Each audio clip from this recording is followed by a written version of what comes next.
But the Biafrans now, they want short-term progress, very short-term, while the terrorists are busy planning ahead, like what Iran has been doing for years.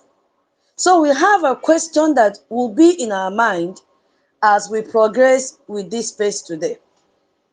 And that question will be, which already people are asking, why is terrorism in Nigeria increasing?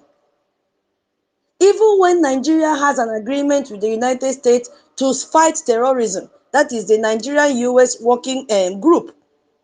So put this question at the back of your mind as we will be going through this space tonight.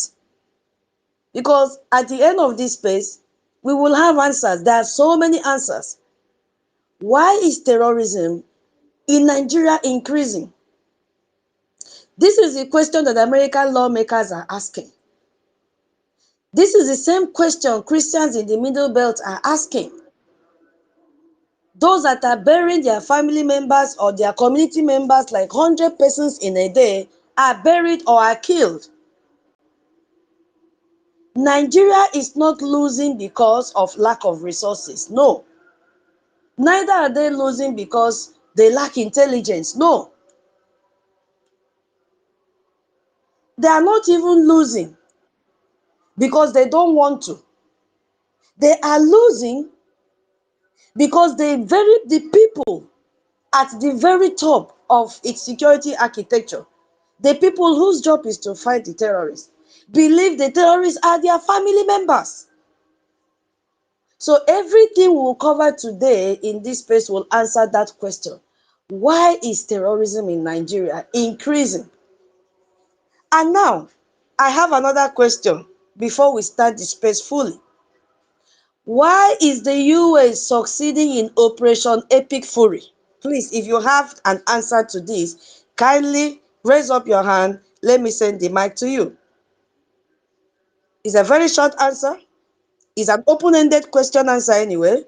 So why is the US succeeding? Why is Trump administration succeeding in Operation Epic Fury? Is there anyone that can help us to answer this question?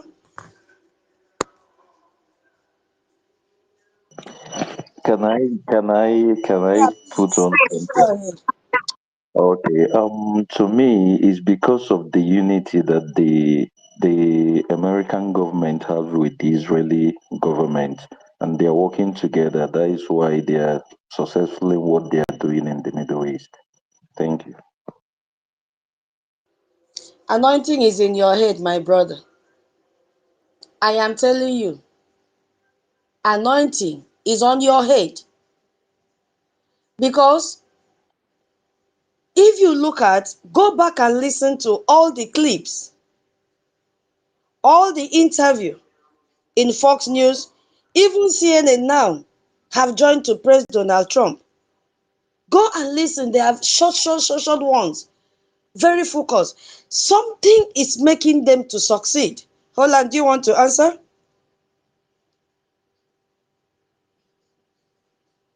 Yeah, yes, there is this high level concentration of joint cooperation that really come up between the Israel and the so-called United States that figure out the so-called the snake head beforehand and making it exposing to the world and even the world, even the one that pretends not to, they can understand what is playing out. And no vice versa, looking back to what is now happening in Nigeria, you can now see that no, the answer for themselves by their name. Okay. Yeah, I'm not adding Israel. I'm talking about America. I don't want to bring Israel into this question now. Yeah. Oh, Because okay, this okay, question, okay, okay. All right. yeah, I don't want to bring Israel in. Vincent, do you want to answer the question? Welcome. Please share the space as you are joining because we are not going to spend too much Good time. afternoon, good afternoon, everyone. The reason why they are succeeding is Hello. they don't have sabotage in their midst. They don't have anybody they will plan something, the person will go and review it to their enemy. That is why they are succeeding. Thank you. Thank you so much. All your answers are correct. It is not that they don't have sabo, they have. But something has suppressed the sabotage. They have. They have sabo. But the truth, the power of unity has suppressed the strength of the sabo. There is no government without sabo. You understand? So if you look at what is happening, everyone, all the service chiefs, so the secretary of state, so the secretary of department of war, everyone is speaking in one voice. Go back. At least Fox News have been able to cut it, into 2 minutes, 3 minutes videos. Let's learn to follow the event. I know most of us are doing it, and I'm so happy. One thing is making Donald Trump to succeed. One thing is making the American to succeed. Power of unity and focus. Everybody have the same goal. Everybody have the same objective. Because one thing we have to know is that no matter how many you are, even if you are 5 persons in a group, and all of you speak in one voice, when I say speaking in one voice, you aim at success. If your target is to get Biafra, all of you will bring ideas, put in the bowl to get Biafra. If your target is to uproot a tree, you will pull your resources together to uproot that tree. No matter the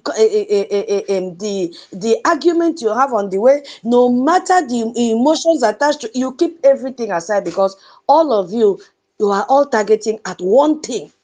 It doesn't mean that Donald Trump, everybody accepted or supported his vision. No. But the power of unity had suppressed every form of saboteur. Now, if you look at, while that man is there focusing on the worry part of it, the wife is there at UN positioning herself. She is not there in the house calling the husband, darling, are you okay? Oh yeah, don't do like this. Everybody they are all on their toes. No time for gossip. America interest first before any other thing. Even you could see, as I said, oh, people want to talk, hey, yeah. You could see that even CNN could not hold, they couldn't hold it again. CNN had to come out and say, yes, that the whole world now is pressing Donald Trump. Because somebody have to do this work. Donald Trump said for so many years, Iran has been killing Americans. Thousands of Americans. And it is a fact. But no one had the bold step to face Iran. They were petting Iran because of fear.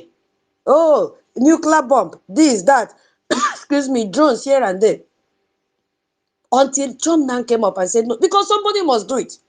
The same thing is applicable with our struggle. Somebody must be the prime minister and keep on leading, not somebody from prison.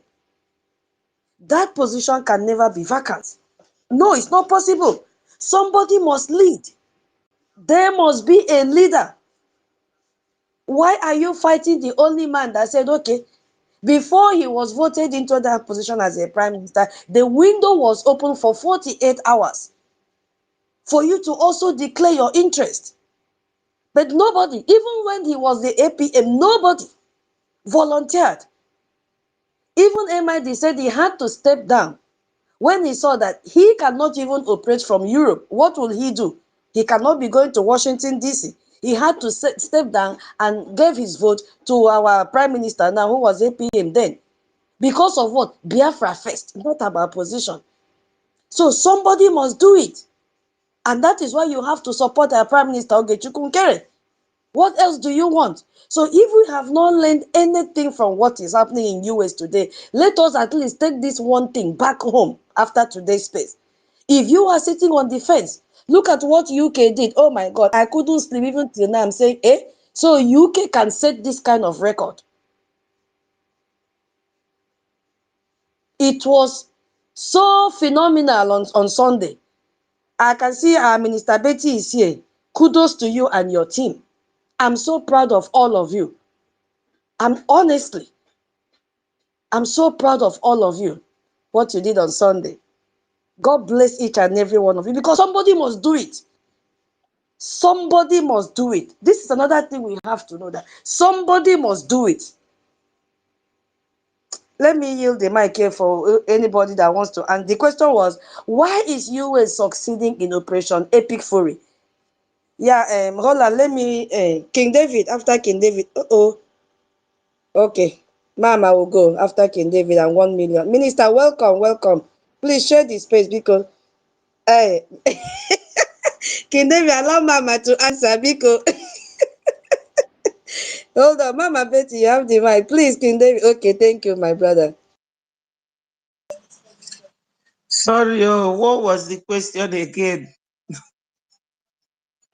Yeah, we are just at the beginning phase of the space. So I was asking, why is the US succeeding in Operation Epic Fury? Not, don't bring Israel in. We are focusing now on US. Why is it? Why are they succeeding? Why is the Trump administration succeeding in this Operation Epic Fury till now? Yeah, before we start this, please answer, please. Thank you so much. And my people, I stand on the existing protocol. I greet each and every one of you, and I must first of all thank those of you that came to support United Kingdom Town Hall meeting on Sunday, 1st of March. You all were great. I thank and appreciate all of you that donated, and I pray that Chukwu Okike Abiama will fill your pocket triple in Jesus' name, amen. I greet my leader, Mazi Nnamdi Kanu. Mazi Nnamdi Kanu will be like tomorrow. Tomorrow never ends. God will bring him out. And extensively to our first Prime Minister, Obatobie, Ika na-akpọ ogwu n'anya Mazi Simon Ekpa, we love you. Nobody born of a woman will come between us and our leaders. We are all working together. So, my Prime Minister, Mazi Ogenkere, Chukwu ga na-edu gị na-eje na-edu gị na-abata. You are going out and you are coming in. We'll be guided by God's wisdom, knowledge, and many more. And I thank every Biafran that is standing gidigbam. Nothing is moving you because you know that you are in the right place and you are doing the right thing. You know, from this question, now we first of all suggest that it will be nice that every Biafran should go and obtain our charter. That charter is the basis on which we rest every movement of this powerful nation, Biafra. We cannot be accusing Nigeria of being a lawless country, non-law abiding, and we will be on one hand accusing Nigeria, on the other hand copying Nigeria, doing exactly what they are doing. Because when people don't understand what they are doing, they always misplace their priorities and always look for who to blame. All this blame game should stop because it's not going to lead anybody anywhere. We have a charter which our first Prime Minister was dancing with. It is still on his page. Go and read that charter and see what the charter says. Like Tutor rightly says, you as a person and we as group of people fighting for our nation can never keep doing that without a leader. No, even a nation that is already established cannot work without a leader. So if you do not know it, you have to get it into your thick head that our charter says that after 3 months of your first Prime Minister being incommunicado, you should do a replacement. So what is difficult in you understanding this? I have lived in UK for so many years now. Anytime there's election, There are 3 groups. One must win. And when that one wins, the rest will go and congratulate the one that have won the election. They don't keep fighting. Why America is succeeding is exactly what I have just said.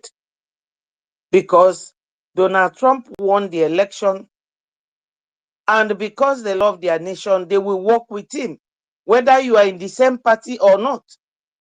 The former vice president of America congratulated this President Trump for designating Nigeria as a country of particular concern and for bombing the terrorist group on the 25th of December 2025.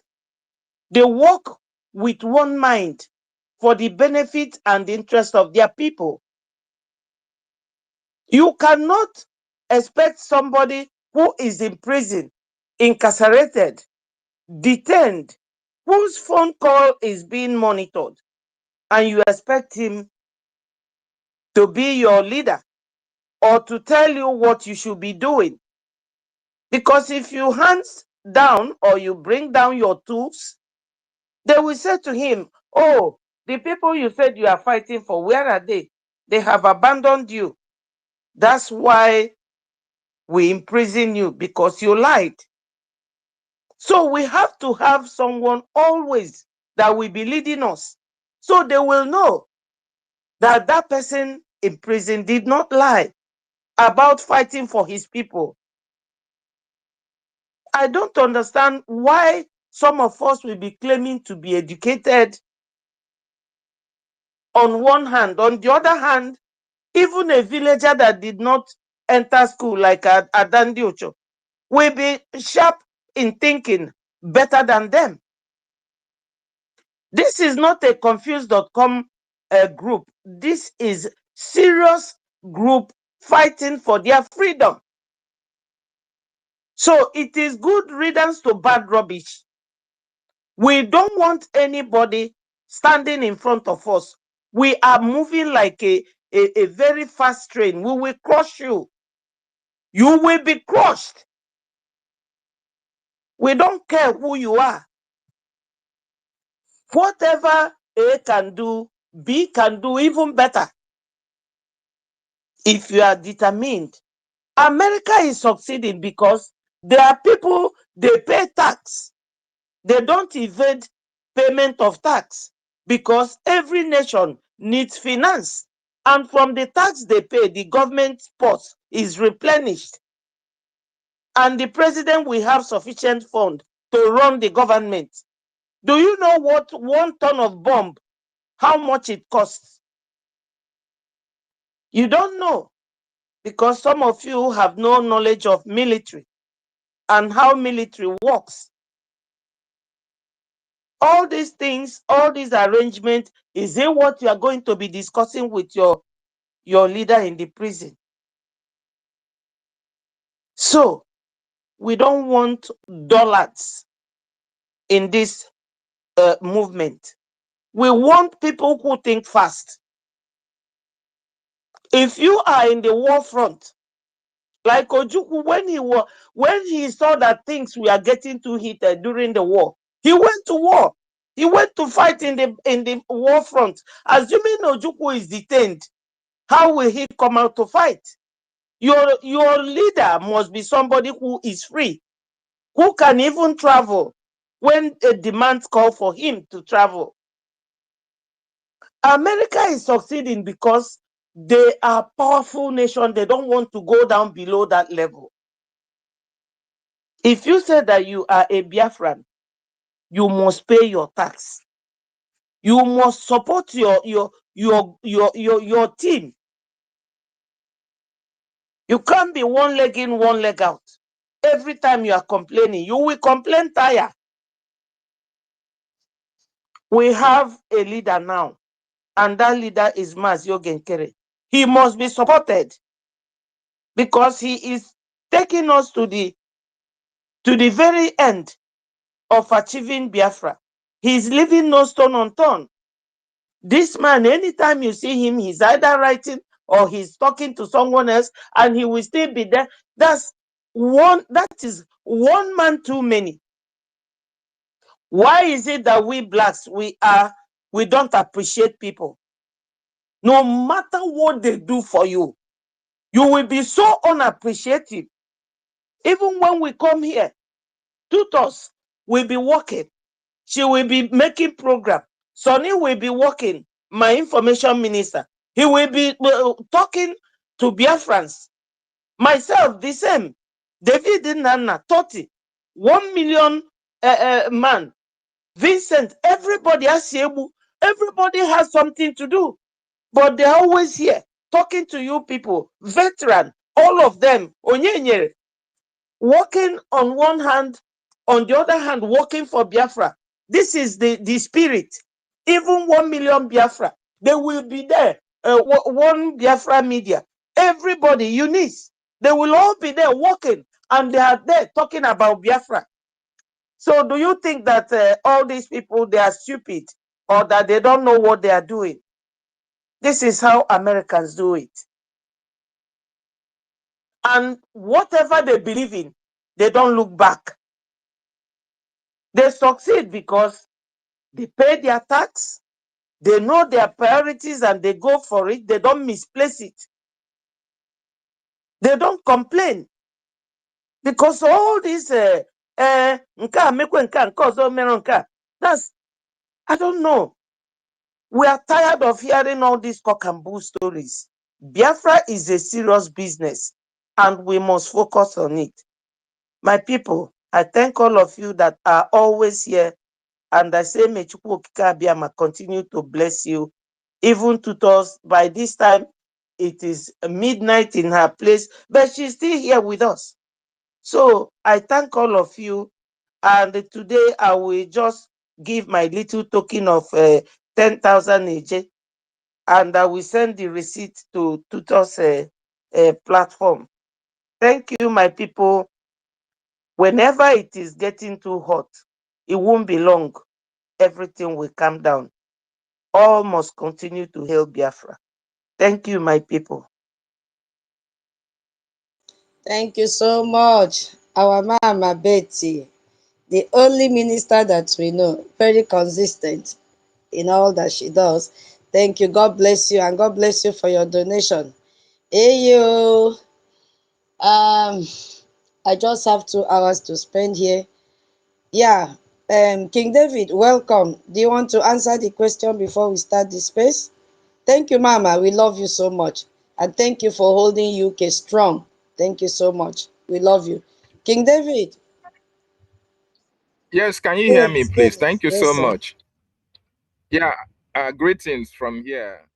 Salute you, our tutorial mistress. Thank you so much for your consistency and and the courage and the strength that you always exhibit to come and tutor us and lecture people who need to be lectured about what they need to know. I want to appreciate our Mama Betty, and just like you said, we really appreciate what they did. On Sunday, it was so exceptional. Mama, I doff my cap for you and your team.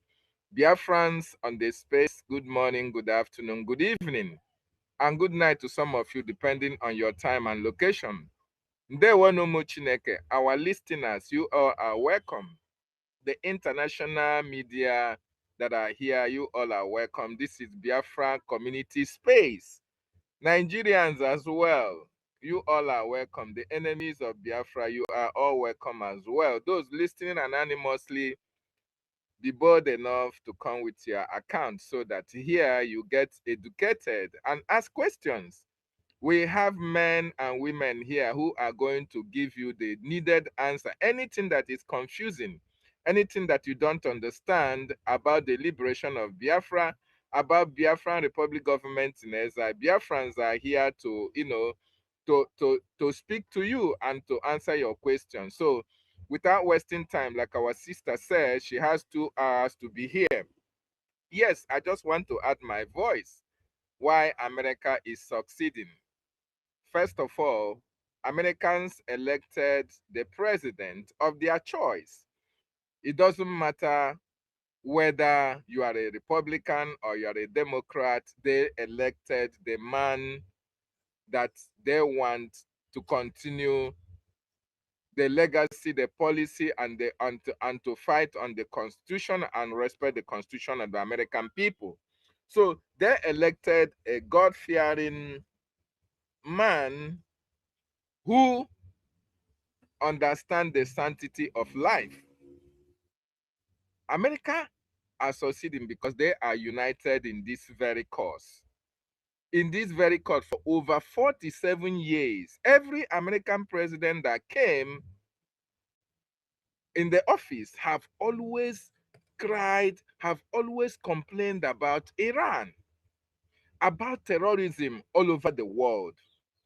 But this time around, the reason why they are succeeding is because they elected Donald J. Trump, a man who is bold, he is courageous, he is fearless, he is consistent, and he is not a kind of political correctness man. He is a man who understands the sanctity of life, and Americans supported him.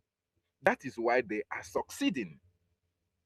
And to crown it all, he is the first president that moved the capital of Israel, America, the embassy of America to Jerusalem. So he is a man that is truthful to his words. Right from the time before he was even elected, like if you listen to the interview with Benjamin Netanyahu, Prime Minister of Israel, he said that even before Trump's inauguration, he has already said that they are going to make sure that Iran do not have any kind of nuclear weapon. In other words, everything that have to do with terrorism, he understands it very well, and he knows that Iran is the genesis of all this terrorism, all these terrorist activities. So for them to succeed, he knows the America understand that somebody who will be truthful to his word need to be appointed or need to be elected the president of the United States. And they are rallied around him, they are supporting him, they are with him every now and then. And to crown it all, they have rededicated the American government in the hands of Chukwu Okike Abiama, the great God that liveth in heaven. And that is why everything that they are doing at this particular time, God's hands in it. And that is why they are succeeding at this particular time. So one thing is very important. There is unity in the government of America. There is cohesion, there is consistency, there is courage, there is nothing like a political correctness. Everybody needs to do his job in order to make sure that America succeeds in whatever it does. And because of that unity of purpose, that is why America is succeeding at this particular time. Thank you. I yield my mic.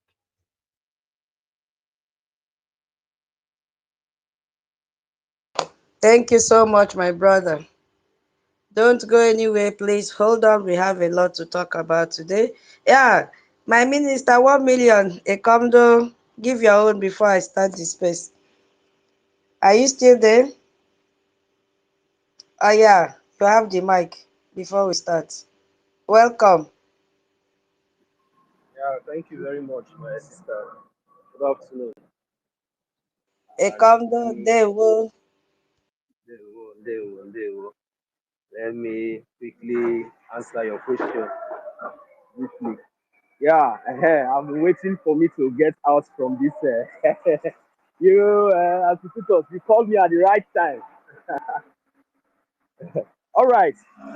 So, dear friends, according to the question our tutors just asked, greetings to my fellow Biafrans, my boss, Mazi Holland, Mazi Asemu, King David, Mommy, Betsy.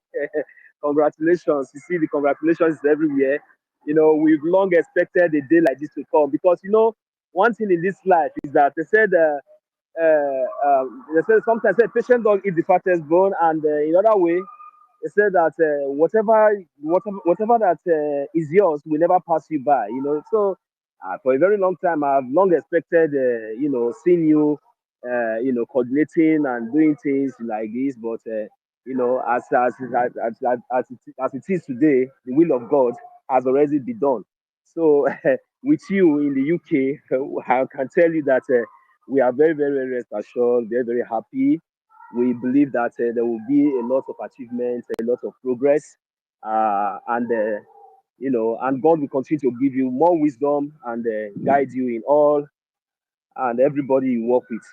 So we really appreciate you for accepting and doing the needful. God bless you, ma. So according to the question, before I take much of our time, the American government, they are succeeding today because God is on the throne. It's a very simple answer because God has decided to sit on the throne. Yes, for a very long time, there are so many things that has been really going wrong. That so many leaders has come and gone. They always want to turn their eyes as if maybe they are not seeing it. But I just want us to understand that it's not just because of the members of the cabinet. It's not just only because of those who are making these decisions. But I just want us to understand that Chukwuka Abiyama has seated on the throne. God is on the throne because if we all take it back and connect it back to the prophecies of our leader Mazin and Kanu, we will now understand the handwriting on the wall. Before Donald Trump was even elected, the first prime minister, the first prime minister who endorsed him was from the Biafran government in exile. I think the record was there. So, and all these things is not just I'm not just going to say just because of we the Biafran people, but when something is too much, when something is too much, God in heaven, He has a way to speak, and when He's speaking, nobody should question Him. Nobody should ask questions. But for me, so that I will not take much of our time, I just want us to understand that God is on the throne, and His will must be done. It doesn't really matter whether it's Donald Trump, whether it's America, whether it's Netanyahu or anything, but God is on the throne, and all the whole elements that He has already composed to work at this particular time, there must be they will accomplish. No Jupiter can stop it. When our leader Mazen Kanu told them, they thought that it was a joke. Let us watch and see. They will continue to succeed because God has already spoken. Thank you.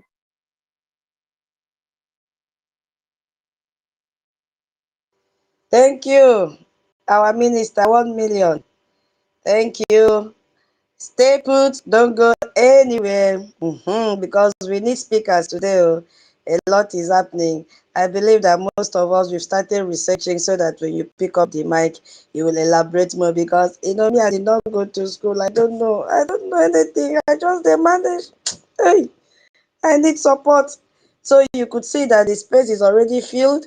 Please share the space as you are joining. I want to thank our HOD of the listening section, Sister Ihu. She has given 10 a gemma for our space donation. Abasi Udiong Fieno, a comdo. If she is not in the listening section, it can never be complete. And she is one of those that made UK to stand out on Sunday during their town hall meeting. So thank you so much, our sister. Bring more people. I really love what UK did. Hey, try. I couldn't sleep. When I close my eyes, I'll be remembering the morning, the first one that Mama announced. I said, UK, eh? She called the names. I said, hey. Somebody even the camp for Abu Fulani has put in the comment section that it was 4,000 plus. So I said, you see, that is God in action. God bless you. God bless you, Mama Betty, and all your team members. Yeah. So let's start the space again. Now, we all know who this terrorist is. Nehu Ribadu, as the Nigerian National Security Terrorist Advisor. And he oversees all of the Nigerian intelligence services. And when I say about that, I'm talking about the Department of State Service, military intelligence, the counter-terrorism architecture, every spy agency, every security unit in Nigeria. He is the one that is supposed to oversee all these things. You see the position that he's handling. So you could see that he is the one directly involved with the terrorists. with this his position. So for some of us that are in the America, this his position is equivalent to the National Security Advisor to the President. Condoleezza Rice, and I think in the UK is equivalent to the Director of National Intelligence. So he's a person that sits at the top of the entire security pyramid. Let me just put it like that. And he gets classified reports. He's the one that will brief the president. He decides whether to bomb terrorists or negotiate with them. So he's not a minor official who this man is. That is why he has a privilege to all this information. Whatever step the United States of America wants to take to tackle the terrorists, he knows and he will divert. He can block them, yes, because they are his brothers. But guess what? US will behave as if they don't know what they are doing. Allow him to come out fully, just like what he did a few days ago, coming out to say, man, these people are our brothers. You see? And briefly, he was the former EFC chairman under Obasanjo, who is also a criminal. And he convicted sitting governors that time and police commissioners for corruption. In fact, when he was the EFCC chairman, he did exceptionally well to tackle corruption. He even arrested Tinubu at that time. He did not look at faces. But all that we have now seen why he was pretending to be the good guy. He was laying his foundation to capture the minds of people. And there was a time he was in exile because he stepped on so many toes that time. He was the EFCC chairman. So the position now, when he came back from exile, he now had to, build up that, according to Tinubu, I think 27 years of relationship. They have to build up again. He decamped from PDP, joined AC. From AC, he now joined Tinubu in APC. So that's just a brief biography of how he became this close ally to Tinubu, that he had to now give him this position as the National Security Advisor to Tinubu. But know that he is a northerner. You see, he's a northerner. And where he is now, you could see that he has lobbied to position himself because Shetima is in charge of security as well. So Shetima has to place his person there, even though he's disguising that he is in good terms with Tinubu. Northerners will always be Northerners. They cannot betray themselves, but they can act drama. They can pretend as if they are with you, but before you know what is happening, they will flip. So if you ask, where is the Minister of Defense, who is higher in authority to Ribadu, who is the National Security Advisor? Musa is nowhere to be found. They have sidelined Musa. They have put him in a closet and they have locked him there because, unquote, Musa is a Christian. He doesn't need, yeah, Toti, your hand is up. He doesn't need to understand what is happening. So they have to conceal information. Yes, Toti. Yeah, I'm sorry for interjecting you. I want you to explain the position of Nuhu Rubadu, which is the NSA of the corrupt and then terrorist nation Nigeria. I want you to try, please. You can come back and explain his position out very clearly for every one of us out here and every Biafran all over the world to listen the kind of position that this man is occupying in Nigeria, and also colorate it with what is happening. Please, if you give me that privilege, 1 minute, let me explain what a national security advisor and the position that it holds in the nation. If you can give me just 1 or 2 minutes to, explain Okay. a little bit. Okay. Yeah. Okay, no, I like that. Yeah, thank you. The position of a national security advisor to Tinubu, because I want to use Nigeria specifically to explain this thing in my own ability. This national security advisor, which is Nuhu Ribadu, is the primary advisor to Tinubu on national security, foreign policies, and defense strategy. He holds a rank of a cabinet minister and the head of National Security Council. that coordinates intelligence, strategic planning, and crisis management, effectively acting as a key policy executor. I want every one of us to just, you see this last place now, a key policy executor. That is the position this man is holding, that every intelligence that regards the Nigerian defense, this man is in charge of it. That is his position. He speaks with Tinubu direct, and Tinubu gives the order. Do you understand? Please, The first pardon me discourse 1 is the minute. primary. Yeah. In other words, Mba, you pay fine. No, no, don't interrupt him. 1 minute. Wait, I let will him pay finish. 5 a Gemma. Okay. Hey, Even let him even cut as him long as I off. will pay that 5 a Gemma, let me mute my mic for the correction. Mazi Toti, go ahead before we come and ask my question. Go ahead. Yeah. Thank you very much. Thank you. And what I'm trying to make one of us understand here is that this is a well-coordinated position by the Fulani Islamic terrorists. It is a well-coordinated and planned position. That is why you see these terrorists, this Boko Haram, ISWAP, taking over military bases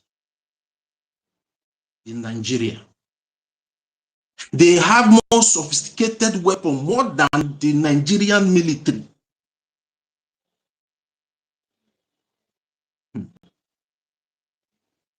That is where the Fulani terrorist oligarchy are operating from.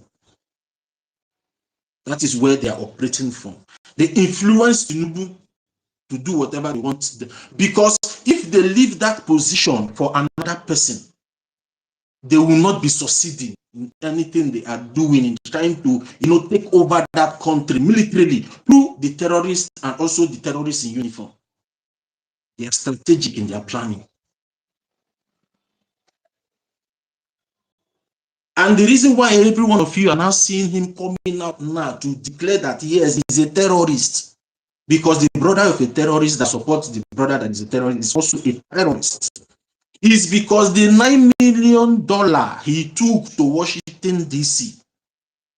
to counter the narrative of the Christian genocide that is ongoing in Nigeria has failed. That is why you can see him come out now to stand and proclaim that his position, and the reason why he's there in that position is to protect the terrorists. That is his position. So nobody should be surprised how these people are playing their political card in Nigeria. They are in all strategic places. They might not be the president, but they are everywhere where they will influence the government.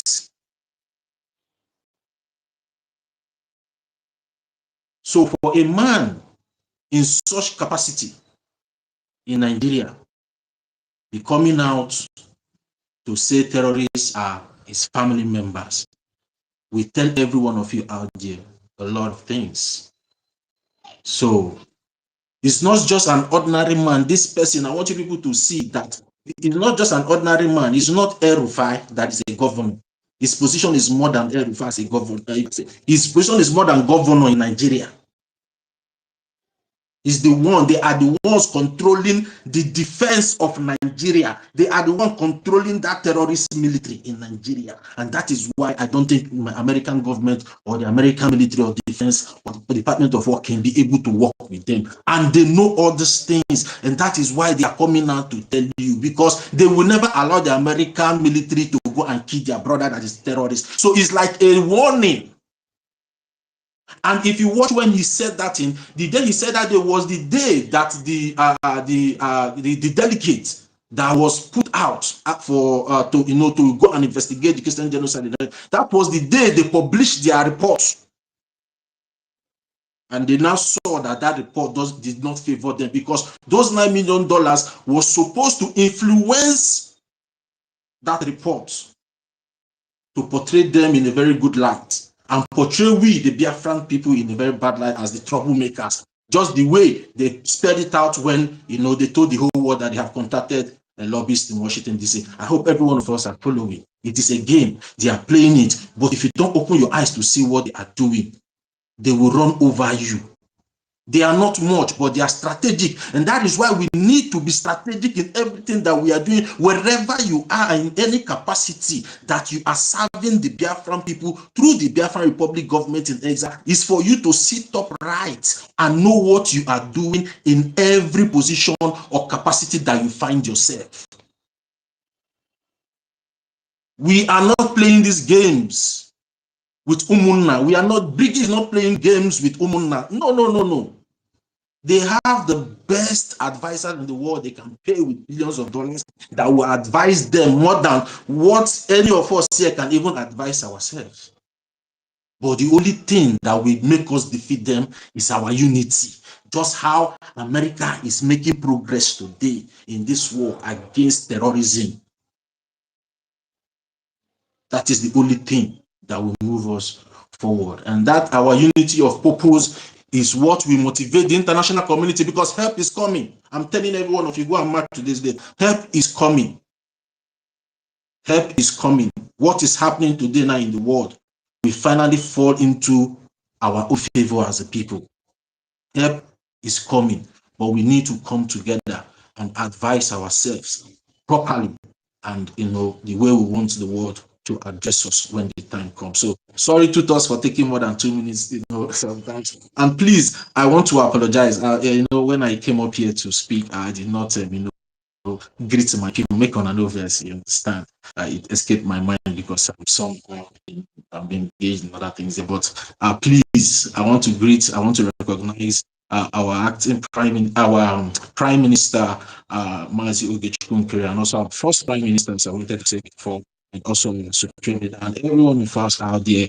And I also want to appreciate the UK, our family. You know, you guys did well. We appreciate every one of you, and we want you to keep that fire burning, because that is kind of motivation with the Biafran Republic government in exile needs at this point in time. And without wasting much of time, I want to appreciate Minister Betty Ford. You know, when it all started from her side, it was like she will never, you know, do anything. She will never, you know, do exploit. But today, you know, so many people feel that she's dodgy. You know, but today she's doing more than what all those people that talk down on her ability when she started. She's doing more better than them today.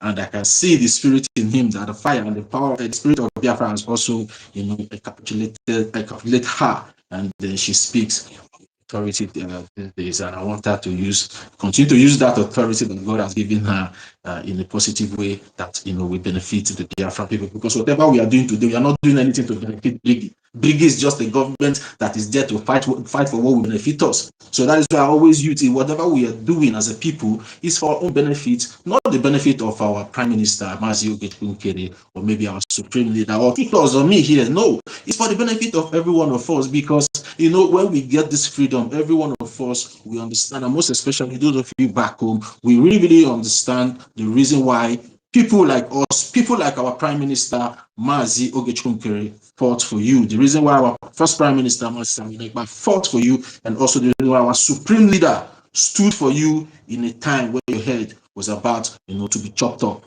at the Caliphate. So thank you, every one of us here, and those and our supporters internationally and locally. Thanks to every one of you, and also salutation to the BDF. Every one of you out there, everyone is doing amazing well. I want us to continue and make sure that we support this next phase that we are about to enter now, which is the last phase for us to get our freedom. And that is why we need to stay coordinated and know how we're going to, you know, confront, you know, the national conference table that will soon come our way, and then we'll now go there to negotiate how we want to, you know, partner with the other international community, most especially the state of America. I'm telling you guys, good things for me. So thank you very much to us. Thank you, every one of us. You cannot forgive me. You say I take much time when I know this. You know, we still have a long way to go. I eat my mind. Thank you so much, my co-host. You know, there is what is called the spirit of Biafra, and except you have the same mindset and the same objective and the same goal and focus, it will never tally. That you just took off half, how will I call it? What I wanted to go into. You helped me. You assisted me in that. because there's no way we will go into this topic without understanding who Ribadu is. So thank you so much. This is the beauty of bringing. We come together, we assist each other, and we get the work done. Yes, we get it done sharp, sharp. So thank you so much, my co-host Toti. I really, really appreciate you, because that guy is just like an eyes and ears on security to the president. It's like the president ears and eyes when it comes to intelligence, especially when it has to do with terrorism. You understand? So thank you so much for that. 1 million. You wanted to chip in, but give me my 5 a gemma. There's no problem. That one is something that we know we must. It's my task now. Am I crying that I'm paying 5 Ejima? Am I not going to pay my tax? I'll pay my tax. If you pay the rule, you pay your tax. Fine is also tax. All right, thank you very much, Auntie. So, my boss, sorry, sometimes when we are discussing like this, it seems like we are together. When you are in when you are in a meeting, it seems like So, but now we understand that all protocols must be observed. So that is why I'm doing 5 Ejima. So it is well. All right. That is, if we now understand from what you just explained now, my brother, there are some of these people who have been saying that this Jagaban has the power to do this. Jagaban has the power to. So is this photo that has been there? Then meanwhile, because from what you just said now, if one person can be handling all these key positions, then I don't know whether I should ask you or I should just answer the question myself. Then who is not ruling the country? Who is ruling the country? So if maybe the photography we have that they have there can be representing himself as the president, while those who are giving the men order and executing the order are hiding under the name of this terrorist himself. So who is now the number one citizen of the zoo? Thank you.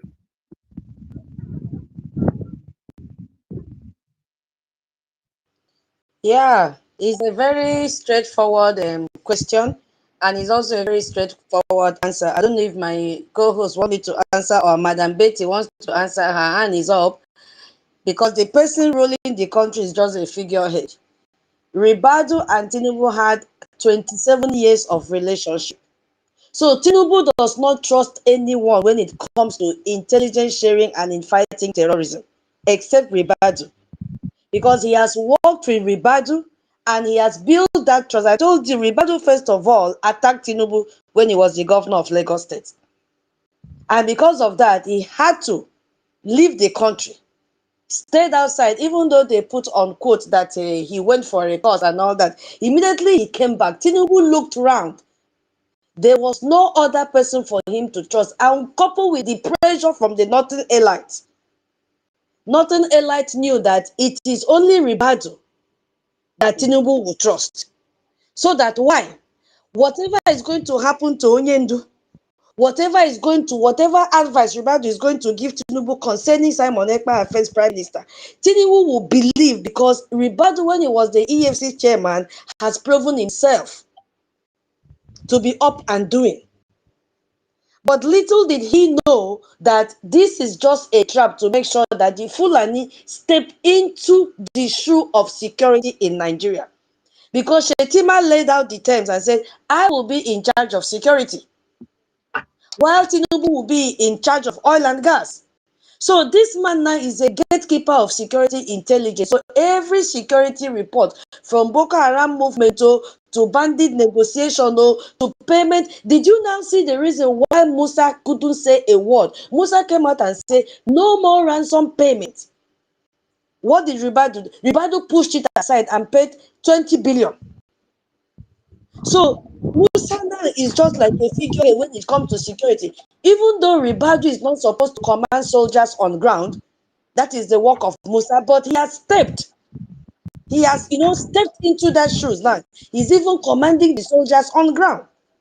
He has taken over everything. So that is what is happening now, coordinating all those response. Because when the president says solve the terrorism problem, this Ribadu now decide how the military, even how the DSS and the police will work together to do it. But now look at what is happening. There is no military in Nigeria. What they have now is forest guard. That was the reason you see him that time sold uniform to Meeti Allah and pushed them directly into the forest and gave them weapons. They started killing from Kwara State because that is his job. Musa is just that he has suppressed Musa, that Musa does not have a say anymore. They know what they are doing. So whatever he advised Tinubu, Tinubu is just going to put his signature. When they went to hire the DCI lobbies, didn't you hear what they said on behalf of Ribadu? Not on behalf of Tinubu, not on behalf of the Nigerian government. No, not even on behalf of Minister of Defense, but on behalf of Ribadu. That was the name that they used to sign the contract with the DCI lobbying firm. And immediately Donald Trump pronounced guns are blazing. They jumped out. Because the Northern elder said, what is coming? We told you to be in that position. We told you to be our eyes in that place. Now look at what Donald Trump is saying. You have done your first part, which is to arrest Simon Ekpa and lock him in. You have done the other one, which is to detain and make sure you jail our Onyendu. Now there is another threat coming. And they know that they cannot lay their hands on our Prime Minister, Ogechukwu Nkere. So the thing that they were supposed to do now to salvage them is to get a lobbyist to deny that there is genocide going on. So this Ribadu now is the one that shaped all this policy and tell Tinubu, stay here. You don't have a say. This was why they had to push Tinubu out to go and sign agreement with Turkey. Is it 9 or 11 agreement? And it was an order from Gumi. Go, step down this negotiation and partnership with United States of America. Go and sign and align with Turkey. Let me not talk too much. Let me pass this. It is good. It is good. I wanted to say, hold this place, please. Now, the direct question now is now going to all those our Igbo politicians, those Igbo politicians, for a very long time. I thought that some of them say that they are doctors, some say they are professors, including those criminal, illegitimate governors. Please, ma, from what 30 you, my boss, what you just explained to the whole world, because that is exactly the message you wanted the whole Biafrans all over the world to understand. Me myself, I'm here. I will not tell you that I did not understand anything from what you just said now, and I am very, very, very. I am more angry. I am more angered. You know why? This is the reason why we have lawyers. Biafrans, take note, because you see, when we start dealing with all these men key people, nobody should come and ask what happened though, because we always know how to say no, hold on, we have lost a lot, we have paid so dearly, and it will not continue like this. We have lawyers, we have all these criminals that have been parading themselves. We, the Biafran people, we gathered, we said, this is what we want. They have been trying to do it one kind. From what Toti just said now, these criminals, I thought they said that they are learning. Is there anything, how many years did it take you to make this research? How many days did it take you to make this research? Or which kind of Google or AI did you use to get this common research for you to understand all this is that you just said? If somebody like you can understand something from what you just said, just like the way you pass the message, and I myself, I'm also connecting the dots, the messages, then those criminals that have been parading themselves, trying to target at us, we the Biafran people who are exercising our own legitimate right, doing everything possible to be alive, at least to be alive in our own land. These criminals has been there, allowing themselves to be used as a willing tools to suppress, to delay, and continue to massacre, and continue to promote the massacre against we, the Biafrans, and against Christians in Nigeria.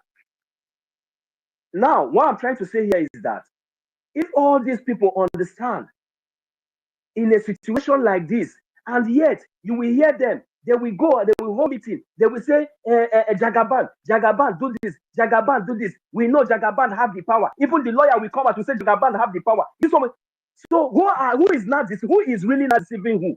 Because these people understand exactly who has the power, who knows everything. But for so long, they have been using those things, political solution, political this, political that. And why? We all know the solution. Why, whenever we are focused in the right solution, in that direction, they come up with those nonsense, distracted, because they know that our leader, Mazinam Bikano, told us that if you want to deceive black man, put it inside the book. Hide anything that you know you can use to destroy them. Put it inside the book. Because they will even read this one, they will not understand. They will even see all these things, they will continue remaining foolish. But today, I am passing this message to all my Biafran people. Whether you read or you don't read, you have heard the message today. Those criminals that have been jumping up and down from one post to another, telling you that a political solution, telling you that a Jagaban, Tinubu, it is high time for each and every one of you to decide. It is up to each and every one of them. The only thing that will save us, it is Biafra government in exile and what we are doing. Everybody should remain focused at this particular time. I will not say anything too much because I'm very, very angry now. Because our people need to wake up and understand understand the right path and where they're supposed to focus on. Because that is the only message that I just want to pass right now. Because tomorrow night they will say Tinubu have the power to do. Tinubu have the power. Why are you deceiving the people? If you know that it is Rubado that is ruling the country, even though that the Tinubu is there as a picture, as a lawyer, you that is well learned, as a barrister, as a governor, you keep deceiving the people. All these hypocrites must stop. Thank you very much, Mazi Toti, for exposing this message. Thank you very much. I really appreciate that, and I hope my people will understand and know exactly what and where they should focus on right now. Thank you. There were Minister 1 million. Mama Betty, your hand is up. I wonder where we'll start this today. Thank you. I want to thank my brother Toti for the whole thing he has said. And as we all know that whenever we are here, some Americans, maybe journalists and zoo journalists, they will come with a different name and they will be listening. It's also good to let Americans know that all those soldiers that they are now training, they are all terrorists. They are Boko Haram. Nigeria government will tell you that they are repented. They are Boko Haram.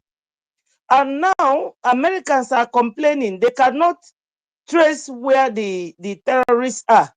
They send them to Cameroon. And they come from Cameroon to come and attack Christians in Nigeria. That's what they do. Biafrans, these Fulanis, I cannot tell you that in their homeland, put a gel on where they came from, that they are all from the same tribe. But they are working together. We have now talked about why America is succeeding. And it all goes back to working together, working with one mind if you really want to get Biafra. And because Tinubu, Kashim Shettima said, I will be the chief security officer. That's why Ribadu will always pay them that money so that none of them will be traced with money laundering or sponsoring of terrorism. So they will make the government to be the ones to pay the money from their pocket. Because I don't know whether the whole world should ask Nigeria, do you have civil war in your country? Why have you run to Turkey to buy ammunition? Why is Iran sponsoring you people, giving you weapons? It is because they want to wipe out Christians in Nigeria. And the military that is training Nigerian soldiers should be careful, because those people you are training are terrorists. If you are not careful, when you turn your back, they can shoot you down. Because once a terrorist, always a terrorist. And they will tell you that they are their brothers. Why are they killing people all over Nigeria? Within that region, why are they killing people? Then what next they do? All the soldiers that they send to go and fight this Boko Haram are from the south. And they will give them intel. And they will go and ambush the soldiers and kill all the soldiers. Because they are all terrorists in uniform. So the world should know this. We are crying in a very loud voice. Because these people, recently they sent people to Southeast using one guy from that same area called Udele. They are using him.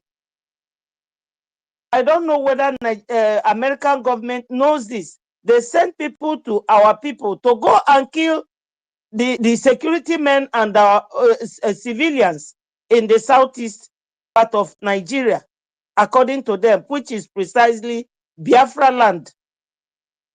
Now, there's a man called Nosonkwa. He's crying loud that Hope Uzodinma, because this is Hope Uzodinma's last tenure, that Hope Uzodinma is threatening all the lecturers in Owerri, in the university, that if they do not go and register under APC, that their salaries will not be paid.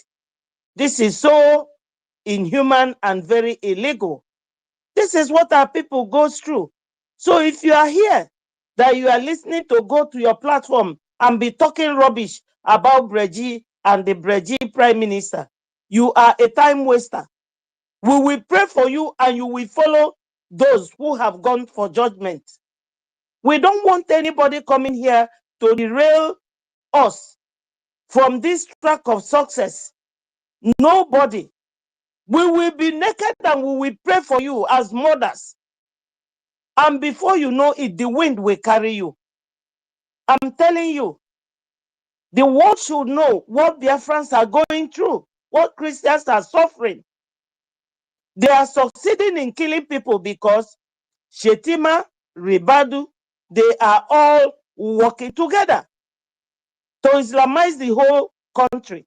They are working together. There is no hiding. They send all those terrorists now that America is in Nigeria. They send them to Cameroon. So they come from Cameroon, operate and go back on motorbike. And all the ammunitions that these people steal, according to what Totti said, from the military barracks, they give them to the terrorists. So Ribadu, when America goes to search for all these terrorist sponsors, they should be searching for Ribadu, Gumi, Shetima, and the Tinubu. Is anybody speaking? Okay. So this is what we are crying out loud for the world to hear. Thank you so much for giving me this opportunity. I will be exiting because I'm going somewhere now. Thank you, people, and may God continue to bless all of you. All must continue to hail Biafra. Thank you so much, our Minister Mama Betty. We will miss you, but don't stay long. Yeah, we'll be expecting you soon. Tell her to buy Akara when coming back home. Okay, bye, Akara. Bye, Akara. I When will. coming I back. will. Thank you so much. Yes, my people, let me start the space now. Yeah, and Solomon. It's 8 p.m. here. I'll soon sleep.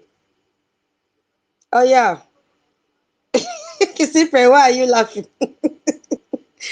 Oh, yeah, you have the mic. Please, 2 minutes now. Let me start. Except you want me to start do the space again too. Oh, yeah, are you there? You know, Tinu, okay, go on. Yes, I'm here. Can you hear me? Okay, thank you very much. Good morning, good afternoon, good evening, depending where you are joining this space from, depending your time zone. I just want to briefly, 2 minutes is enough for me to round up. I just want to tell the world and also use this opportunity to speak to the gullible Nigerians, to those that call themselves one Nigerians, while I call them unity beggars. That is what they are. Every time one Nigeria, this one Nigeria, these people can beg for this unity. I can't understand. So one Nigerians, I don't know if you have heard where your Fulani Nigeria terrorists have told you that a Boko Haram can become a president in your Nigeria. It is only a terrorist country that this kind of a thing will happen. And some of you will hear this kind of a thing.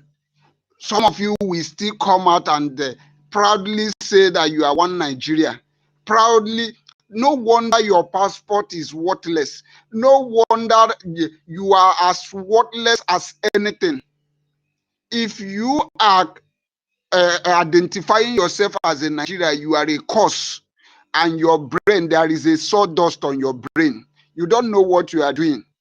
A country where a Boko Haram that slaughter people, there is some family Boko Haram has wiped out. Somebody will come and tell you that these people stand a chance to become a president.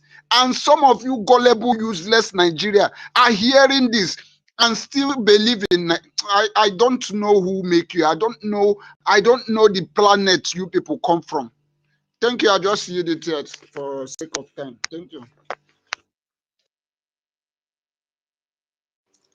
Okay, oh, thank you, Onyenge. The thing they sweet me self. It's like we'll see face to face and start to talk on this topic. The way we are doing it in this space, I'm enjoying it, honestly. It's like we are on a round table. Yala, Solomon, what do you have to say? Hold on, take time now, Guinea. Okay. Wait now, you know Am what I see my coming talk out? now. Wait. We are Yes, so ready, yeah. the flow. Am I coming out? Yes, so use your 2 minutes and say what you want to say. Let us start I, this, please. by grace of God, say 1 minute is okay for me. I just want to put one thing. Good evening, all Biafrans in the space. Good evening, tutors.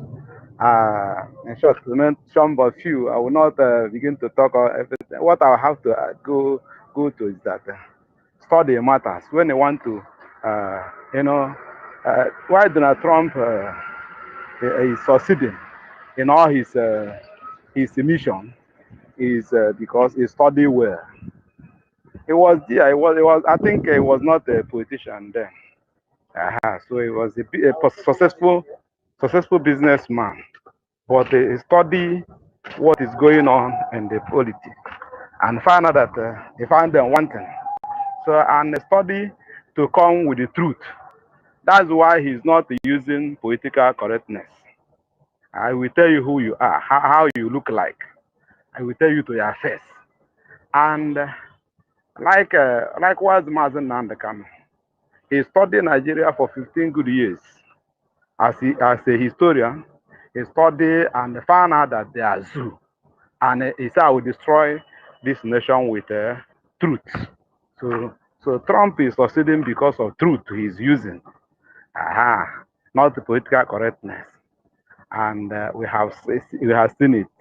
So another thing again, I want to, he's succeeding exceedingly, and he's yet to, in short, he's continue to succeed because the mission never finish. He will accomplish the mission with giant stride.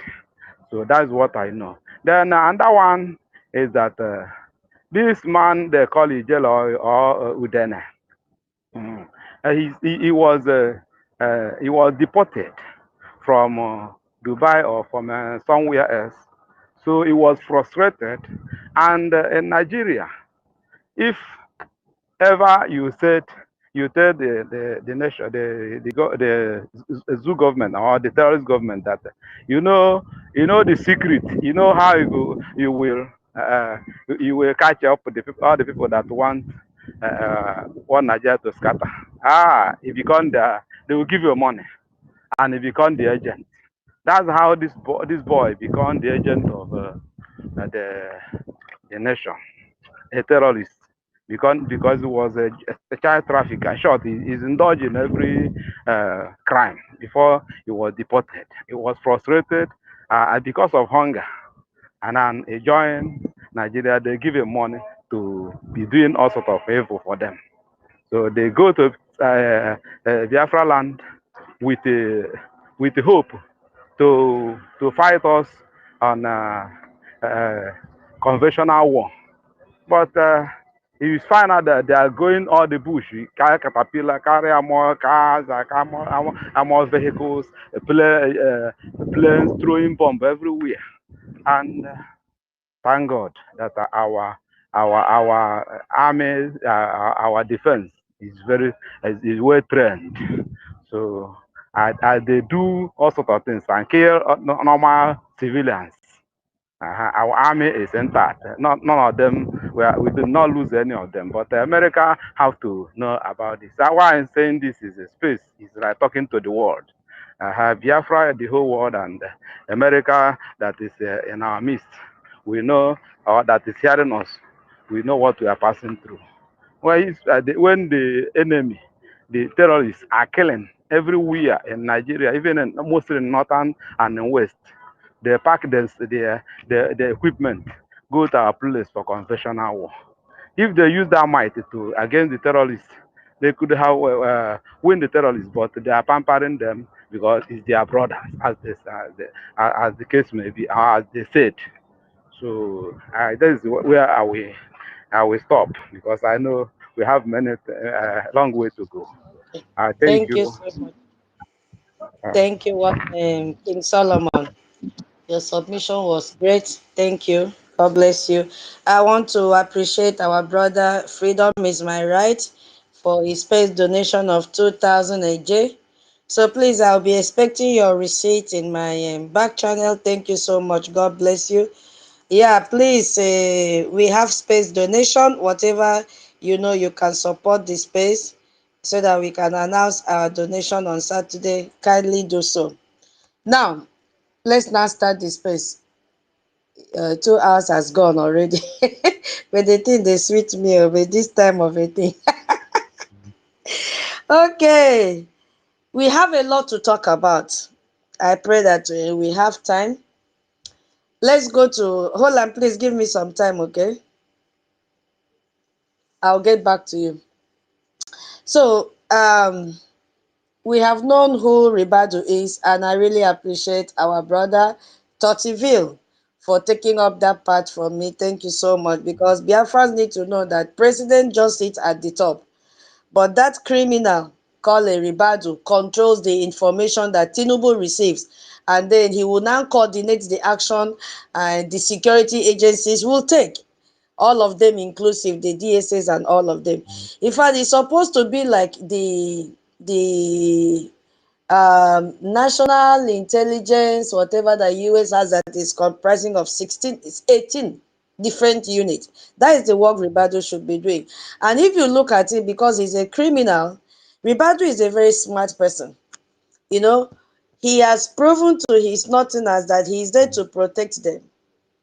When Donald Trump raised guns are blazing, what did he do? He quickly rushed out and got a lobbyist so that he can prevent the guns are blazing. But now, and the Northerners clapped for him for what he did, because they fixed him in that position for a time like that. And then what now happened? You could see that immediately the area was struck with a strike. He shifted the blame to Tinubu and said, no, it was Tinubu that signed it. Did you see the gameplay now? Because that is what the northern state now are using against Tinubu and the wife. And the wife just spoiled everything and said, oh, bring more airstrike. The money that they approved to go and pay the terrorists, it was Tinubu that approved the money, not Ribadu. So anything that will indict Tinubu, Ribadu would withdraw himself and push Tinubu out. Now, when they started reacting, they said, it is Tinubu that ordered Trump to carry out the airstrike in Sokoto. Our son, Ribadu, did what he was supposed to do by organizing and hiring a lobbyist. But Tinubu now wants the United States to crush us. The wife is also approving it. You see the game that they are doing. So when it comes to unity, Northern State, they know what they are doing. And they have agreed. Anyway, that is not even our problem. So let's look at what this man said and see, because we have a lot to talk about this night. I'm going to quote him directly. He said, this is what he said on the camera. Now at home, if your brother, whom you share a house with, has something happen to him, will you say he is not your brother? There is nothing you can do. If they say your brother is diseased, will you cut it off? No matter what, you see, every household consists of siblings. Hey, you see, it has become family and now they have siblings as terrorists. There are many who are seeking peace. These are the terrorists, that there are many of them who are seeking peace. The same vocabulary with Shetima. There are many who want these things to stop. Which thing? The kidnapping and the killing on the surface. We must understand that we are not at war with any country, with another country. We are not fighting people from outside. So you hear that? We are fighting our brothers because we are not fighting people from outside. We are fighting our brothers. It is a calamity that has come to us at home. Okay, so brothers and brothers are fighting. Brothers and sisters are fighting. So if God helps us, you see, if understanding will be reached, what was previously a conflict between brothers, God will bring an understanding such that they will say, no, it is not good, it is not right, let it stop. Did you listen to what the National Advisor on Terrorism, who is a terrorist himself, said in front of a camera? This is the same man that went and signed an agreement promising the United States of America that they should come into agreement they call US Working Group, that they will fight terrorism. This is the same man that is telling you that this is a family affair. Now let's look at briefly, one at a time. I may not talk all because there is no time. You cannot cut off a diseased hand. So this man now compared Boko Haram. He compared ISWAP, Fulani, all the extremists, the Al-Qaeda, all of them, those groups that have killed over 100,000 Christians since 2009 that they started. They have burned churches, they have destroyed homes, they have kidnapped, Christians. So many atrocities have been committed by these people. They have carried out cannibalism in Biafra land. They have wiped out the entire villages in Benue State, in Plateau, in Biafra land as well, in Kaduna, in Enugu, Anambra, Imo State, all those territories, including Old Cross River State. He is comparing these people now to a sick hand on a body. And he feels that he's talking with kids, you know. And his answer is, we don't cut off a sick hand. That means you don't kill terrorists. They are your brothers. You don't cut off that sick hand because it is diseased. You don't cut off because that hand is part of the body. So Fulani terrorists are your body. You cannot cut off that hand because it is diseased. So we don't kill these people. We don't bomb them. We nurse them. We nurture them. We treat their pains from the inside. We pamper them. You don't cut them off because they are your family members. That was why he now started the statement from the beginning and said, if your brother whom you share a house with has something happen to him, will you say he is not your brother? So in other words, and it's like the people that interview him, they did not understand very well. He now used that, is it metaphor they call it in English? A sick hand, a diseased hand, that you can't cut it off. You pamper it, you nurture it slowly, you dress the wound every day. And in this context of terrorism, you fund them, you feed them, you equip them with weapons to do more. Because if they have a diseased hand, they need something to hold on to that will heal the hand. And the only thing they understand to hold on are weapons. That's all they know. So he's telling you we need to do more by funding them. It means we will negotiate with people that are killing you. It means we have to rehabilitate them, pamper them, give them feeding bottle. We will send helicopters carrying cash to their strongholds. We will treat terrorism as a medical condition. That's what Ribadu is telling you. Not a crime to be prosecuted. The same man that sat with the US officials, all of them that made up a Department of War in the United States of America, promising them heaven and earth. And it did not still end there. When Ralimo came to Nigeria, he was also there to tell Ralimo, oh, this matter will be solved very soon. He has been promising because he is the eyes of Tinubu when it comes to security. He is the eyes of Tinubu when it comes to solving and tackling terrorism. But what is he doing? He shields them. He doesn't give the right information. He is in charge of intelligence sharing. So what he could do was to organize thousands of terrorists from Zazaki, the man that had direct connection with the Iran prime minister that died, prime minister or president, Ayatollah, that his group now has increased more than 5 million members. So he goes to that camp and extract those members, give them uniform, call them forest guard, and push them out to Biafra land. So when there will be a strike in the northern part, some he will give army uniform to Biafra land so that the US intelligence may not be able to lay hands on them. Or even if they'll tell him, go there and bomb them, he will tell them, run, oh, run. So for him to withdraw all these terrorists and give them forest guard, he's creating a picture that they are not terrorists, that they are protecting the forest so that there will be no airstrike on these people. But meanwhile, in that same forest that they are staying, they are going out to kidnap people, they are going out to kill people, they are going out to burn churches and kill whatever they see. During the day, they wear uniform. At night, they kidnap people. Even during the day, they also kidnap. That is the brain behind the forest guard. They are the Meati Allah that United States want to place in foreign terrorist organization. So Ribadu knows what he is doing. He can never kill. Ribadu's brothers shot down an Air Force jet. Ribadu's brothers killed Dr. Chinelu on Abuja Kaduna train. That our beautiful sister.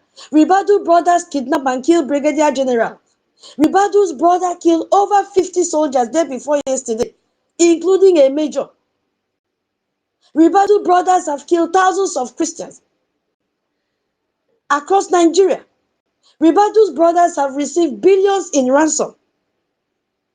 And Ribadu is the National Security Advisor. Hey, in Nigeria, that man is the main security boss in Nigeria as we speak. Musa does not have a say. When the man says, Tinubu sign here, he will sign. Tinubu will say, what am I signing for? He says, it's for security. Tinubu will sign without questioning. That is what is playing out now. This is a man that said, Tinubu, you don't know what you are supposed to do. Tinubu said, he said, give Bianca Ojukwu a position. We need to catch Simon Ekpa. We have already caged Nnamdi Kanu, our leader. We need to catch Simon Ekpa. This is about security. And then he pushed that Musa that time to come and be attacking Biafra and our prime minister. Because that time, Musa was the chief of defense staff. But somebody was underneath, burning the fire, which was this Ribadu. You see?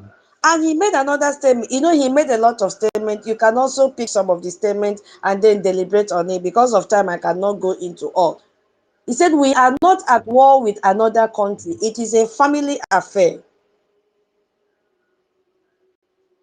It is a family affair. So this sentence that this man made here, you know, is doing something very deliberate and very, very dangerous. What he said here. Because when Ribadu says, we are not at war with another country, to some extent, do you think he's correct or not? The families of the 50,000 Christians that have been killed in 2025 alone are not in a family dispute. That is what he's telling you. Because if you look at it, technically he is correct, but strategically it is misleading. They are at war with armed bandits. They are at war with jihadist group, with a documented ideological mission to destroy Christianity in the Sahel.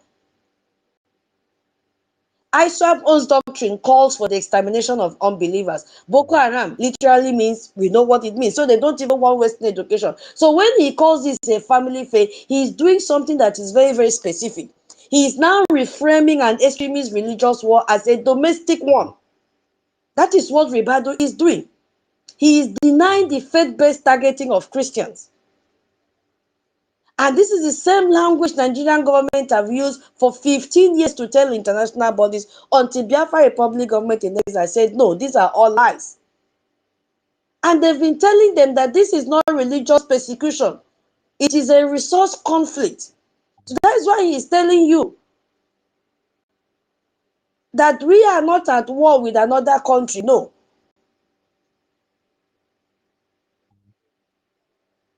I don't know if I'm making some sense there. He sees it as a domestic problem. That's what he's saying. And he now said, God will bring understanding, which I look at, I see this one as the most dangerous of all. God will bring understanding. It is not a security strategy because he has none, because they are his brothers. So it means they have no plan. He's telling the whole world, as a brother Onyengere said, people are still believing in him. But he has come out to tell you that God will bring understanding, meaning there is no plan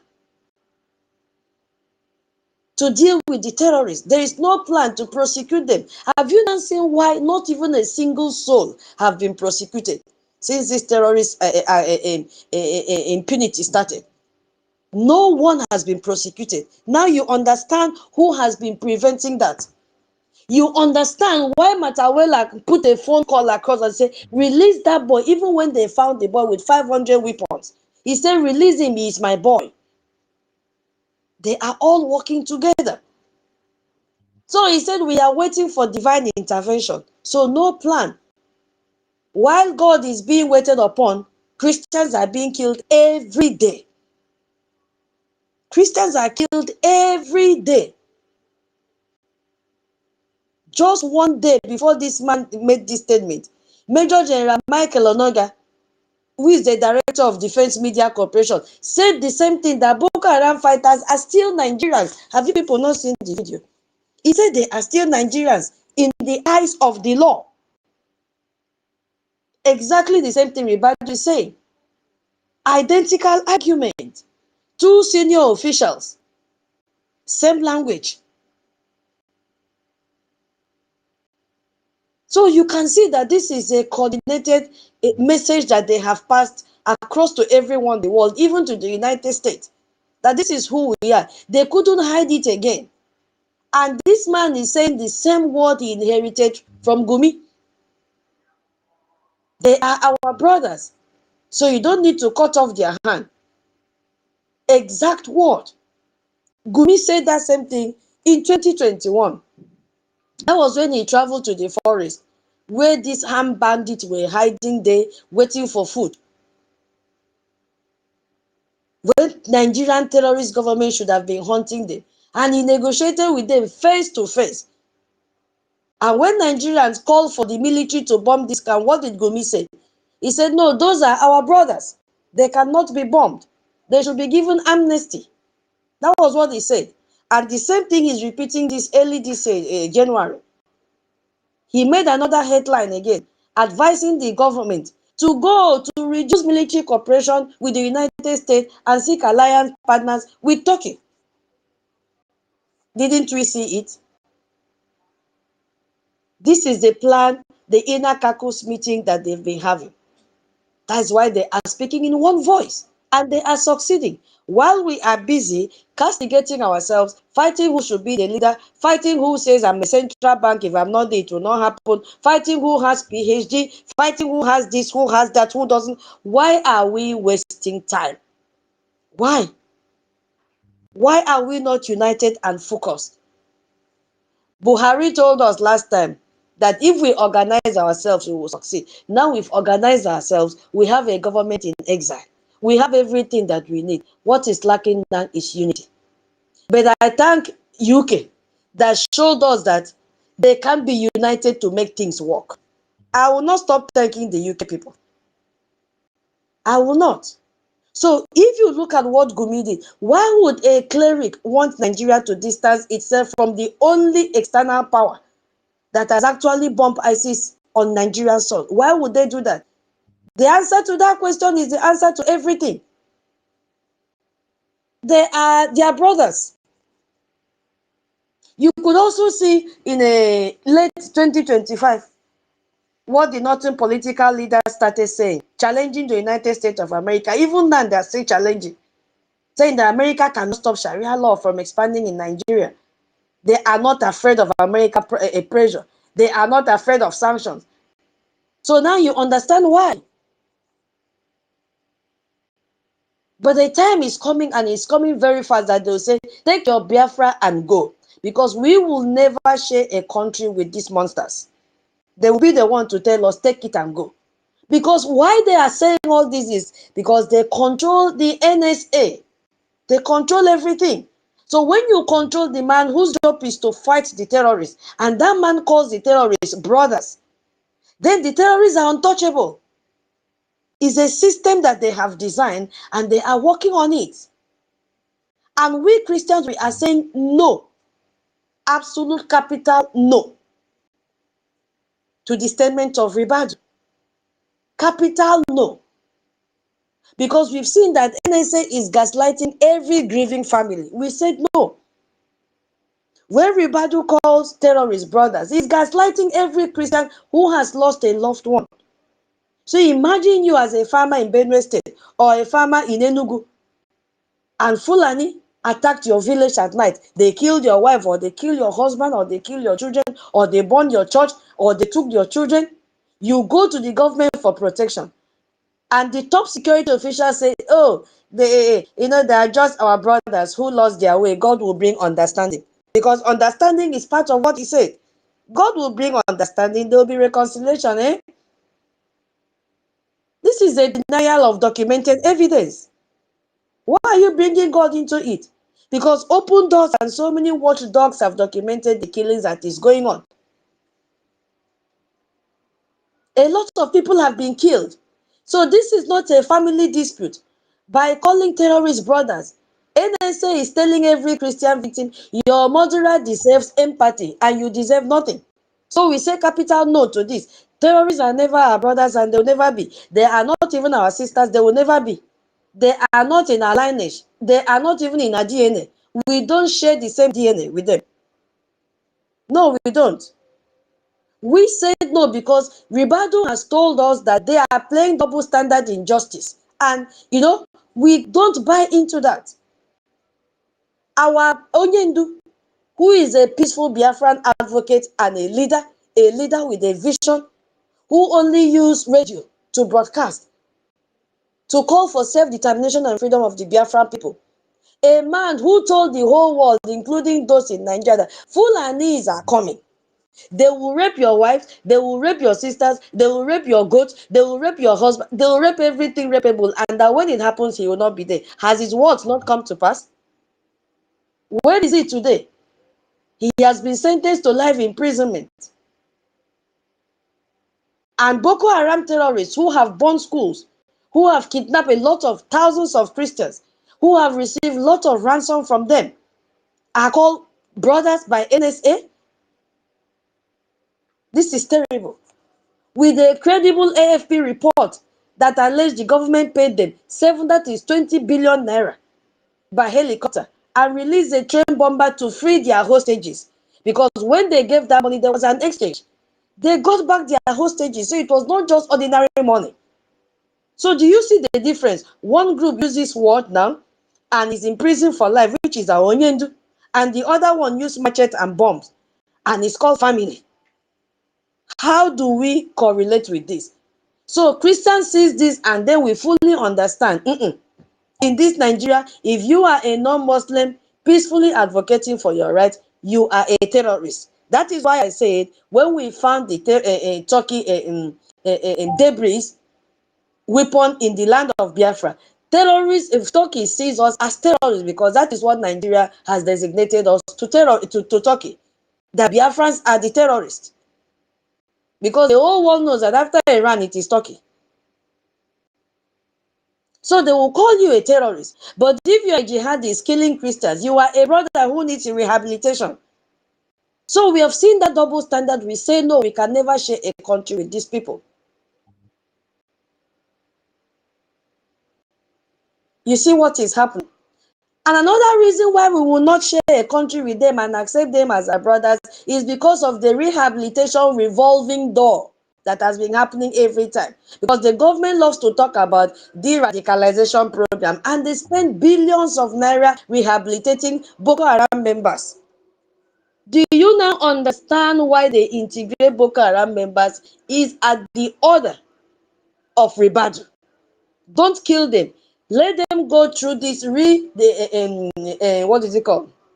Let them go to radicalization program and integrate them into the society, integrate them into Nigerian military. Musa Yala, give them uniform to wear.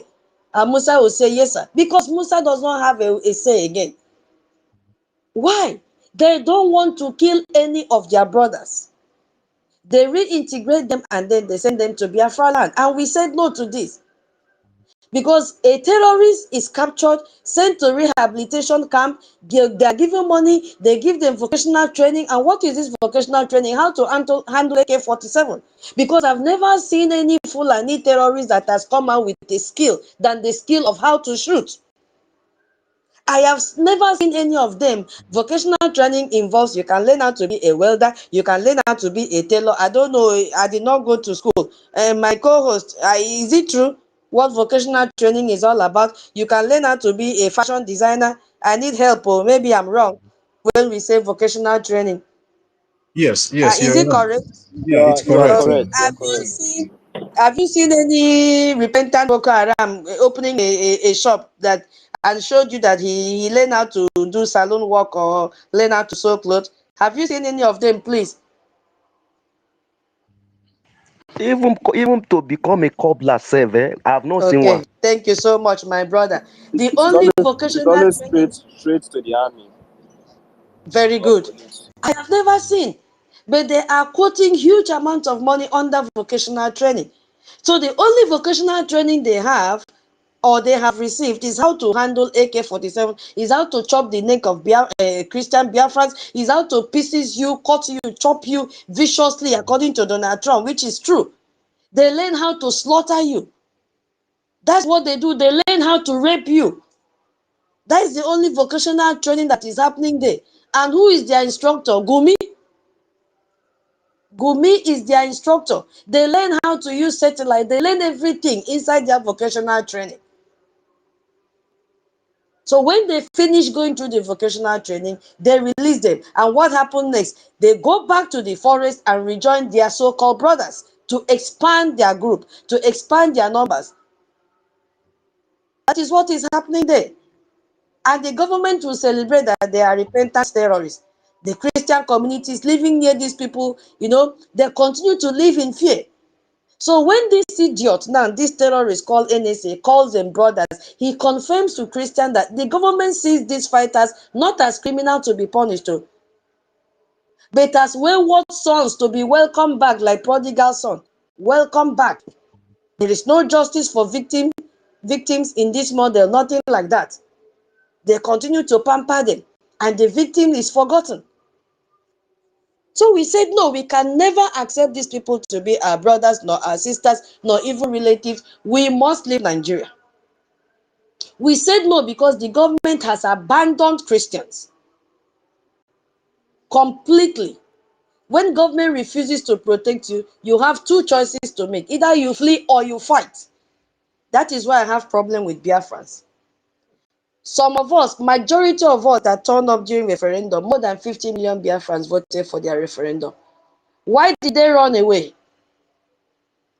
Most of them chose the first action, the first choice, to run away. Why did they run away? And few of us have stood by to fight. And we are still fighting till today. Why did others disappear? Across the Middle Belt, Christian communities have formed self-defense. Did they allow them to use the weapon? The answer is no. Autumn decided and suggested to Buhari that time, give us the license to carry our weapons so that we can deal with these terrorists. Buhari said no. Now you understand. Buhari said no. It is not possible. So the government have abandoned Christians. Those of you from international communities listening to us right now, this is our situation right now, and there is no other thing that we need apart from disintegration of Nigeria, because the government has abandoned Christians and pamper terrorists. They have a family of terrorists. So when this man calls them brothers, he is telling you that, you cannot depend on them. They already have their family. So you face your family. Now the family of Biafrans, where are you? You don't want to support your freedom, but you want free citizenship. All of you thought that once you vote for a referendum, Biafra has arrived. That is the reason why you see the fake woman, the mad woman in Georgia, her her governors, they came out and said, Ngozi Rabeze, come back to Biafra land and take care of us. Don't stay in the US again. And they gave warning, and they gave her 48 hours, right? If you don't come back to Biafra land and stay with us, you no more be our DPM. And they said nobody should contribute money for Ngozi Rabeze. You know what Ngozi Rabeze did? Instead of her to respond to them, he showed them picture of, that cloth she wore on Christmas Day from their money. Lady in red. She just put her picture and said, today is my birthday. And the same stupid people went there and started commenting, oh, beautiful DPM, happy birthday, DPM. Eh? You see what is happening? Instead of you to bring your money and choose the second option to fight until Biafra is restored, you are taking your money to go and give accountability A and B, or you are even sitting on the fence. You decide to run away. Your name is sorry. And we have said no, because the secular state has been captured. We cannot accept these people as our brothers and sisters. The secular state has been captured by the terrorists, and all the government officials, all of them have captured it. Because Nigerian constitution guarantees a secular state. But what is practiced now is not a secular state. I played the clip before we started the space when that man was lamenting. And a secular state should give equal protection for all citizens, regardless of religion. So when the top security official uses religious language, God will bring understanding. Eh? Just like the lawyer they brought, I've not heard any feedback. I don't know if you guys have received any update. If he has gone to see our first prime minister. That one came and said, do prayer and fasting. Oh, I don't know anything about Finnish law. I'm only going to rely on the Finnish lawyers. But I know that by God's grace, we will win. Oh yeah, start prayer and fasting. Bind as you can. The same thing Ribadu is telling you now. God will bring understanding. Meanwhile, you are dying. The terrorists are killing you. Now the lawyer is telling them accountability, pray. And meanwhile, they are destroying her prime minister. That one did not work. They are looking for another thing to do. Every day they're digging more grave for him. Because what? They are fighting our current prime minister, Ogechukwu Nkere. So Ribadu is telling you God will bring understanding. Understanding to describe a national security crisis? How does that match? The same thing Ngozi told her people, whistle versus AK-47. That is what Ribadu is saying. And Ngozi copied from them. How can you be blowing whistle with someone carrying AK-47? Ribadu is saying because they know that you are a foolish person, always putting your problem on God when you are supposed to act. Look at, just to arrest El-Rufai, the youth came out and said you cannot take El-Rufai away. I don't even know what is happening with their script, if they are finished playing their script. So Ribadu is telling you God will bring understanding. And imagine how he's bringing in God's understanding in a national security crisis. And when he aligns himself ethnically and religiously with the killers, he has abandoned that secularism. So we said no. We are not part of it. We don't even want begging. We have crossed the Rubicon. We said no. We don't want again. We want our state. So Christians are not asking for special treatment. We are asking for equal protection, and that equal protection is let us have our nation and go. That's what we want. Amalgamation expired in 2014. The marriage is not working. We want to go. So Ribadu's statement has proved that protection will not come. The state has been captured by an ideology that places one group above the other. We cannot share the same country with them. And we saw what they did with the St. Mary's people, how they dropped money for these terrorists.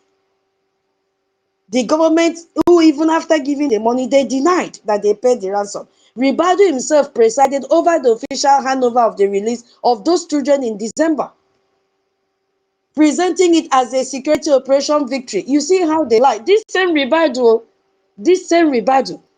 when these children were kidnapped, he said, oh, the children are saved in the hands of the Fulanis. The children are saved in the hands of the terrorists. Meanwhile, he had paid the money that was exposed. But he came out and said it was a security operation victory. We know very well that there is no way terrorists will release the children. It is not possible. AFP just published that investigation, bam, and everything changed. Everything changed. 4 intelligence sources with direct knowledge of the negotiation confirm it, that a huge ransom was paid. A huge one. 20 billion naira was paid, carried in by helicopter. Now, the question that people should be asking, who owns that helicopter that they used to carry the money? Nobody have asked. No one has asked. And they flew it. They went to the Boko Haram stronghold area that they share borders with Cameroon and Borno State, and then handed the money directly to Boko Haram Commander Ali. And what did they get in exchange? Because something was exchanged. They released 2 imprisoned senior Boko Haram commanders. And one of them was linked to that deadly attack in Abuja, Kaduna train that bombed and killed so many people. A Nigerian government, the Nigerian terrorist government, released a man who bombed passenger train. And then he came back and went back to school to kidnap. Did you know what is happening there? Nigeria Anti-Terrorism Act, prescribed up to 15 years in prison for paying ransom to terrorists. And Ribadu now is telling you, and he has committed that offense. He has committed that very crime. His office has committed that crime that is supposed to be prosecuted. But what are they doing? They swept it under the carpet. But Onyendu is there who did not commit any crime. This same government releasing the train bomber, it also means that the next time Boko Haram wants something, they know what to do. And could you also believe that all the demands that these people made, it is Ribadu that informed them and advised them on what to demand, that it will be granted to them? Because he knows he's going to press the neck of Tinubu to approve it and give it to them. This is why El-Rufai said they also tap into their calls. And they want to kill El-Rufai because he knows a lot from the tapping. They started bringing out his offenses when he was not even born, just to cage him. So Boko Haram knows exactly what they want. Next time they kidnap people. So if there's any of their members there, they know what to do. They kidnapped 300 school children and they got billions, 20 billion naira. And their commanders were free. Helicopter delivery means that this was planned. They planned it, they delivered it, and it worked perfectly well. Someone at the highest level signed off on flying cash to Boko Haram stronghold. Who was that person? Nobody is asking question in Nigeria. Who was that person? And Ribadu then presented it as a security victory, calling it a rescue operation. We also when he tweeted, which was the largest publicly documented statement payment to terrorists in Nigeria history. I hope you are still hearing me. And they are not doing it for the first time. They did it in March 2024, when 287 students were kidnapped. And they released rapidly. Government credited the win to security operations. March 2024 that I just passed in Kuriga. Even in November 2025 in Kebbi, those 25 schoolgirls that they also kidnapped, they said victory, a security operation. But no, they paid money. Who is in charge of paying of these terrorists? It is Ribadu. Who approved it? Ribadu will tell Tinubu, this is what you have to do. Ribadu will tell the terrorists, these are the terms that you should give to this government. They will abide by it. It will be approved. I am there to protect you. That is what is happening. I am there to protect you. So El-Rufai said, he's the one that confessed. And he was the same member of APC ruling party. He publicly accused this Ribadu of paying bandit money. And they told El-Rufai, bring proof. He said, I have proof. Did you see them prolong in that case? The answer is no. And El-Rufai also raised alarming question again. Why did Ribadu office import 10 kilograms of thallium sulfate, which is poisonous? Till today, has he answered? The answer is no. Because he is keeping it to poison politicians. He is keeping it to assassinate politicians. This same Ribadu, who is in charge of the security of the country.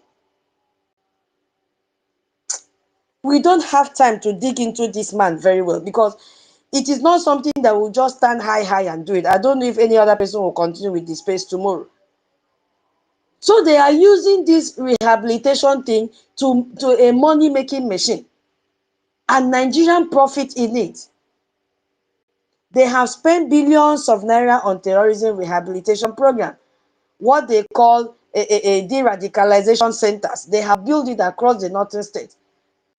Did you now see why the governor of Benue last week told Tinubu, give me permission, I want to do what? Rehabilitate 400 terrorists. And when they started attacking him, he said, no, it is not all of them that are terrorists. Because he knows from these rehabilitation centers that he will also get his own share of the money. Yes, as simple as that. So if you ask yourself a very simple question, if Nigeria spend 5 billion, that is what they quote for every rehabilitation thing that they do every year. If they spend 5 billion, where does that money go? Who controls that money? Who audits that money? And what happens to that money if terrorism ends? Are you now seeing what is happening? Are you not seeing? So the answer every Nigerian should know is that if they steal 4 billion out of 5 billion for what they call rehabilitation, you need to always be a terrorist to rehabilitate. They need to be terrorists for this program to continue. That is the point I'm trying to make. If terrorists are not there, this program will be scrapped off. So if terrorism ends now, the 4 million will disappear. So you have to protect the terrorists. You negotiate instead of bombing them. And you now welcome them and give them a very sound romantic name, brothers, instead of enemies. And the money keeps flowing. You know, the person supplying pure water to terrorists is already a rich man or a rich woman. The person supplying toothpick is already a rich man or whatever. The person supplying them bike. Indians are very good in bike. China, they are very good in. They are all making money. It is a very strong financial network. So this is why Ribadu's language is so revealing. So when Ribadu says, you don't cut off a disease, and he's not just speaking theology, he is speaking the language of economic protection. The disease hand is the source of his government income. If you also look at it, you see the same pattern in other programs. Why has Nigeria not scrapped NYAC? Have you people asked that question? Why have they not scrapped NYAC? Which most of us knows that it is very, very expensive and largely ineffective. You cannot go to NYAC and come out and have a job. You just go and spend one full year. Because why they cannot scrap it is because hundreds of people earn salary from running that NYAC program. Why has Nigeria not ended religious pilgrimage subsidies? They can never. I saw in the news a few days ago. Because those billions flow to, connected officials. Everybody get their share. Rehabilitation will get their share. NYAC will get their share. Pilgrimage will get their share. All follow the same formula. So as long as this program exists, the money flows. So ending terrorism will end the money. So terrorism is never ending. Germany has spent $75 million on a Boko Haram rehabilitation program alone in Nigeria. And these programs run through UN-managed facilities. This is why Antonio, the UN secretary, said, rehabilitate terrorists into Nigerian army, that Germany is giving you 75 million US dollars. Make sure you give me my share. I'm not lying against him. The news is there. Rehabilitate them. Because this money was paid through programs that are run through UN-managed facilities. And Antonio is aware of it. And Ribado's office oversees the Nigerian component of it. So who audits this fund? Nobody with independence from the very system is being audited. No one. And we could also see the last one, a US bombshell that happened in February 2025, when Congressman Scott Perry testified before the US subcommittee that your money, your tax money, 697 million US dollars you pay annually is funding ISIS, is funding Al Qaeda, funding Boko Haram, funding terrorist training camp, which is how to manage and use the weapons. And what did the US ambassador that time? Did he denied it? But the Nigerian Senate immediately ordered an investigation and summoned intelligence chiefs, which means even they found the allegations credible enough to investigate. I don't know what is happening in Nigeria and why Biafrans are not coming together. So do you understand what is happening? Despite billions that have been spent and thousands of troops deployed, terrorism in Nigeria has not decreased, but it has increased. Because the man that is supposed to tackle the terrorism and the terrorists is telling you that they are their brothers. The incentives that they get all point to one direction. When the people running the anti-terrorism program profit from terrorism, it continues. Terrorism will never, never stop. I will yield my mic here because we have thousands of numbers to quote. So many have died. So many. Altogether, if you put more than 200,000 people have been killed. And this data that we are talking about is not on Nigerian social media alone. They have been placed on, the official record of the United States. Do you remember what happened in November 20? The same day Onyendu was sentenced to life imprisonment. The U.S. House Subcommittee on Africa was in that session. He said, I'm going to quote him, excuse me, the Tinubu government is not doing enough. It is outrageous that, I'm quoting him, please, anyone would downplay what is happening.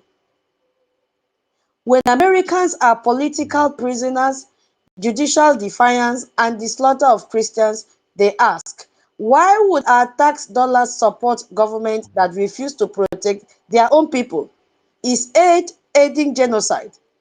More believers are killed annually in Nigeria than in the rest of the world combined. Yet, perpetrators face little accountability. Without urgent intervention, Christianity risks being wiped out in northern and middle belt of Nigeria. This is an ambassador for internal religious freedom. Another ambassador also said the same thing, Michael Walls. He declared that what is happening in Nigeria constitute, and I want to hear this word carefully. That was what he said, genocide. That is what they said. Now you understand why terrorism can never end. I will use my mic here for my co-host before we go to. I really want to talk about this CRINK, CRINK, and then we will connect to the Iran case because a lot I couldn't finish it the other day. I had the space, so we are going to connect uranium because we Nigeria, that country, not we, God forbid, we are no more Nigeria. Nigeria is contributing to the nuclear weapon in Iran. We will come to that. So I will leave my mic here for my co-host in case they have anything to chip in this session before we go to the next phase. Thank you so much. My co-host, are you there? Yes, I'm here in Tutos. Thank you very much. Yeah. Please share Am I the coming space on? as you are done. Thank you. Yeah, you are out. You are coming out. Thank you. Thank you very much, Tutos. You've already said it all. I mean, one of the things I want to, pinpoint out of everything that we have been discussing here on Greek Space is to make the so-called one Nigeria needs to understand and also make the Biafran people understand that at this point in time, for them that claims to be under Nigeria, that love Nigeria, for such a man like this that occupies such position in their country, calling the terrorists that are killing them his family members and their brothers, needs to put a very high alert and concern, in the back of their mind, because it simply means that they don't have any security in that country. And that is why you see the Fulani terrorists, the Boko Haram, the ISWAP, the rest of them flourishing in Nigeria, and it speaks a lot of volume. And then the only way out for us now to protect our lives and property of also women and children is to come together as a people, which is as a Biafran. What we are talking about now is unity of purpose, and it's very important that we come to understand the reason why the Biafran Republic government in exile, and also the Prime Minister is calling every one of us to come together at this point in time, because this point in time that we are now is very critical, and if we miss it and allow our enemies, which is the Nigerian state, to overwhelm us in Washington DC and also overwhelm us in Biafra, that means sometimes some people will say, God forbid, we will have another 100 years to fight for this freedom, because God has already opened a very good passage for us where we can be able to exit from that demonic entity called Nigeria, and that time is no other time than now. And the president of the free world, the person of President Donald J. Trump, has taken the forefront. And what we need to do is to back and support what he's doing. Also, continue to negotiate with the American government regarding what we're doing, because we are fighting the same fight as it stands today. Some people will come to gaslight some of us. Why are you supporting America? You think America love you? The reason why America is fighting is because of your oil. Who oil help? How has that oil profit you? How has that oil helped you all these years? And this is what some people are using to cause more disunity between the Biafrans in the hinterland and those in the coastal region. Now is the time for every one of you to join the Biafran Republic government in exile, because you have no other government, you have no other security than the Biafran Republic government in exile that is taking this battle and fighting this battle in the international community. I mean, also the Biafran defense forces that are back home, making sure day and night that these ragtag terrorists, those in uniform and those in rags, did not, overwhelm our land and take over our land, continue to pillage our land. That is why every one of us needs to come together at this point in time. Because your enemies are well prepared. They have strategized themselves in every position in government and in defense of Nigeria. That is why you see today, when a Boko Haram kill a soldier, they will say they want to rehabilitate the Boko Haram. But when a soldier wants to kill the Boko Haram, they will tell no, don't kill the Boko Haram. So for you to know that they are well protected in the Fulani oligarchy in the Nigerian terrorist government, the people funding them. It's a well-coordinated operation to take over Nigeria and at the end of the day, Islamize every one of you in Nigeria. So now is not the time for you to start saying you are waiting for 2027 election. 2027 election doesn't matter at this point in time. That's if God allows you to live to that time. If God allows, if God allows you to, to live before these people, take over your land. See what is happening in Kwara State today. They are moving. They have almost conquered the north. If they have not even conquered the north, now they are moving the south, and they are currently in the southwest. And after that place, where do you think they will come? They are coming right before your doorstep, and even they're already there with their uniform terrorists, which is the Nigerian military. So every one of us needs to get prepared. They have to get prepared. In as much that Biafran Republic government in exile, is doing wonderfully well in Washington D.C., doesn't mean our defense will not be funded, because it's very, very important, because they are moving in speed and they are coming and they will not stop.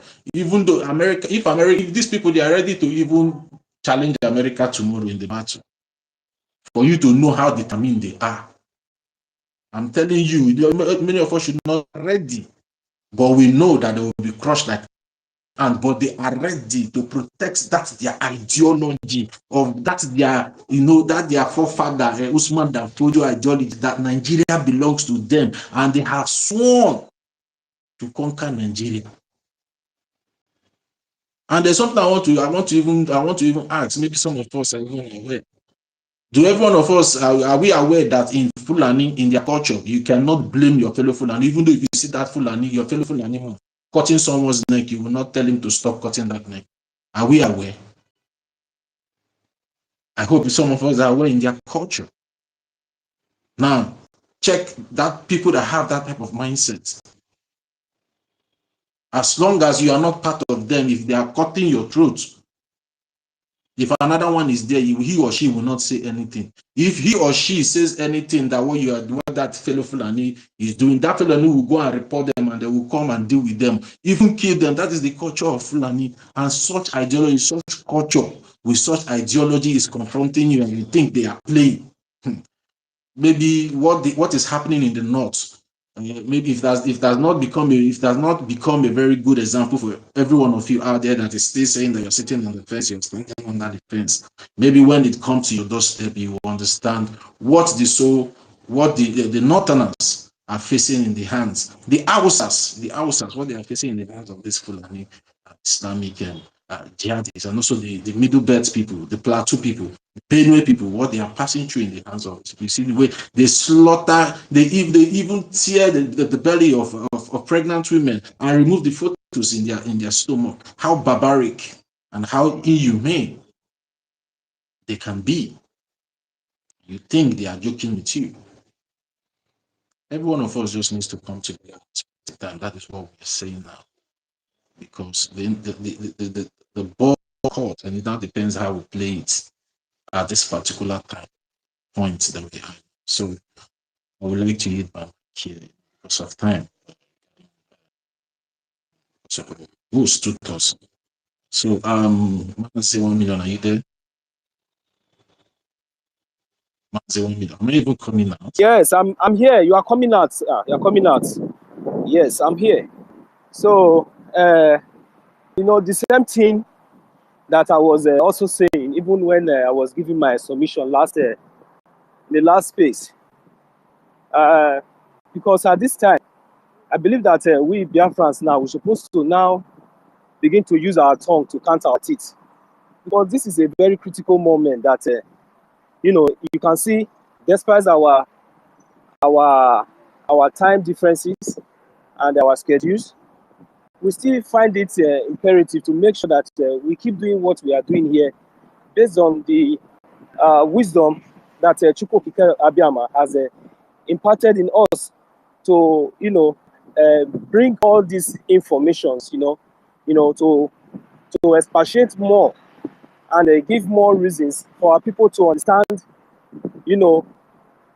create more awareness for people to know, for their eyes to open more deep, to understand that even though they have been surrounded by some bunch of criminals who has been trying to claim relevance all this while, so at least with this this opportunity that that is being given to our people voluntarily, at least I believe that it will really go a very long way, and that is the reason why whenever we are here, we always encourage each and every one of us that are listening, even those of us that are speaking, to make sure that the first thing we do, we make sure we share the message, we share the space, so that at least even when someone will be able to get to this message, at least we'll be able to learn or get hold of something and see reason why we must come together at this particular time. So this coming together and all this awareness, it hasn't gotten to this extent.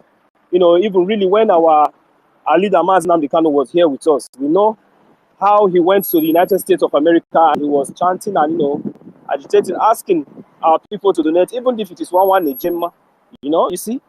So, but at the time, we have all seen where we are today. Even the person we are talking about was kidnapped, and being sentenced today, life imprisonment, but he's not giving up wherever he is. Likewise, us. So now today, we have seen how the so-called contraption is being surrounded by, terrorists, both those on uniform and those on without uniform, both those officials, those that are not. Both how they empower each other, how they, how they protect each other, their interests. They do not have two interests; they have one. That one interest is very simple, and you all know that is the same interest with their master. That like what is happening today in Iran. So that is exactly the same thing that is about to take place, in the zoo.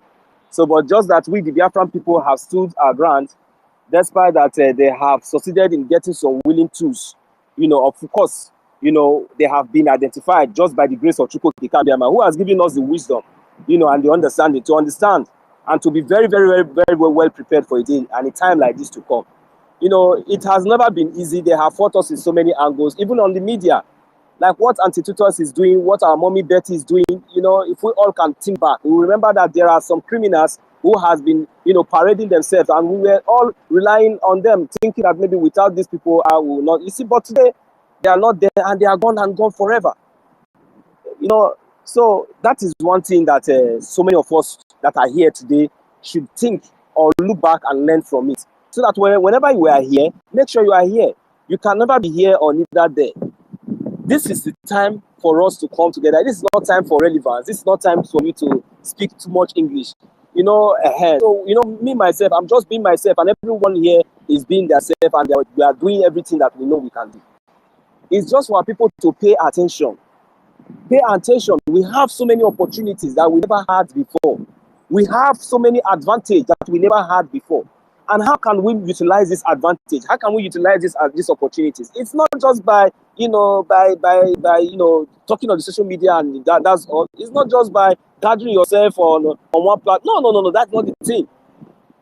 Now we have a foundation. We have a very solid foundation. We have a very good structure that that is really projecting every activities and protecting our action and backing up everything that we are doing just for us to get our freedom, for us to be liberated. And for those of you who are emotionally carried away, you should know that those emotions, that those directions that you are directing your emotions to, are not needed at this particular time. So these are where you are supposed to drive your emotions to. You're supposed to drive your emotions by paying attention to the Biafra government in exile. Drive your emotions by donating and supporting your government. That is where you're supposed to be driving your emotion. That is where you're supposed to be focusing your attention on, so that we will begin to get results. So that these monsters and these blood-sucking demons who have succeeded, who are thinking that they have succeeded in one way or the other, kidnapping our leader and doing all this manner of atrocity to us, then they will be able to understand that yes, it is time to come to the table, or it's time to do the needful.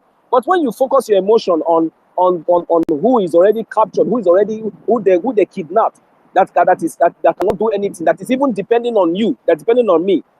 You are focusing your emotion, and every time they want to use one or no, that means you are not going anywhere. You will be consumed. So, but like, I believe that so many of us are waking up, and we are now rising up to our responsibility. And I really encourage that. And I want more of us to come up and, face our responsibility. We do not have anything much now to do, because, if it was before, when we were not distracted, we have so many departments, so many things that we should be talking about now. But at this particular time, it is now very, very, very, it's a task. And it's very, very essential that we must fund our liberation. We must take very good use of this opportunity we have today. Biafrans, we shouldn't fold our hands and watch and say, can't you see? Like the way we, the Biafran people now, the way we everything, we have the government, we have everything, where everything is being structured. Do you think that whenever any kind of support is coming, so whenever any kind of support is coming to Biafra, what do you think? What do you think will happen? Definitely, we are ready to go. We are good to go. So, but before then, we have to be prepared.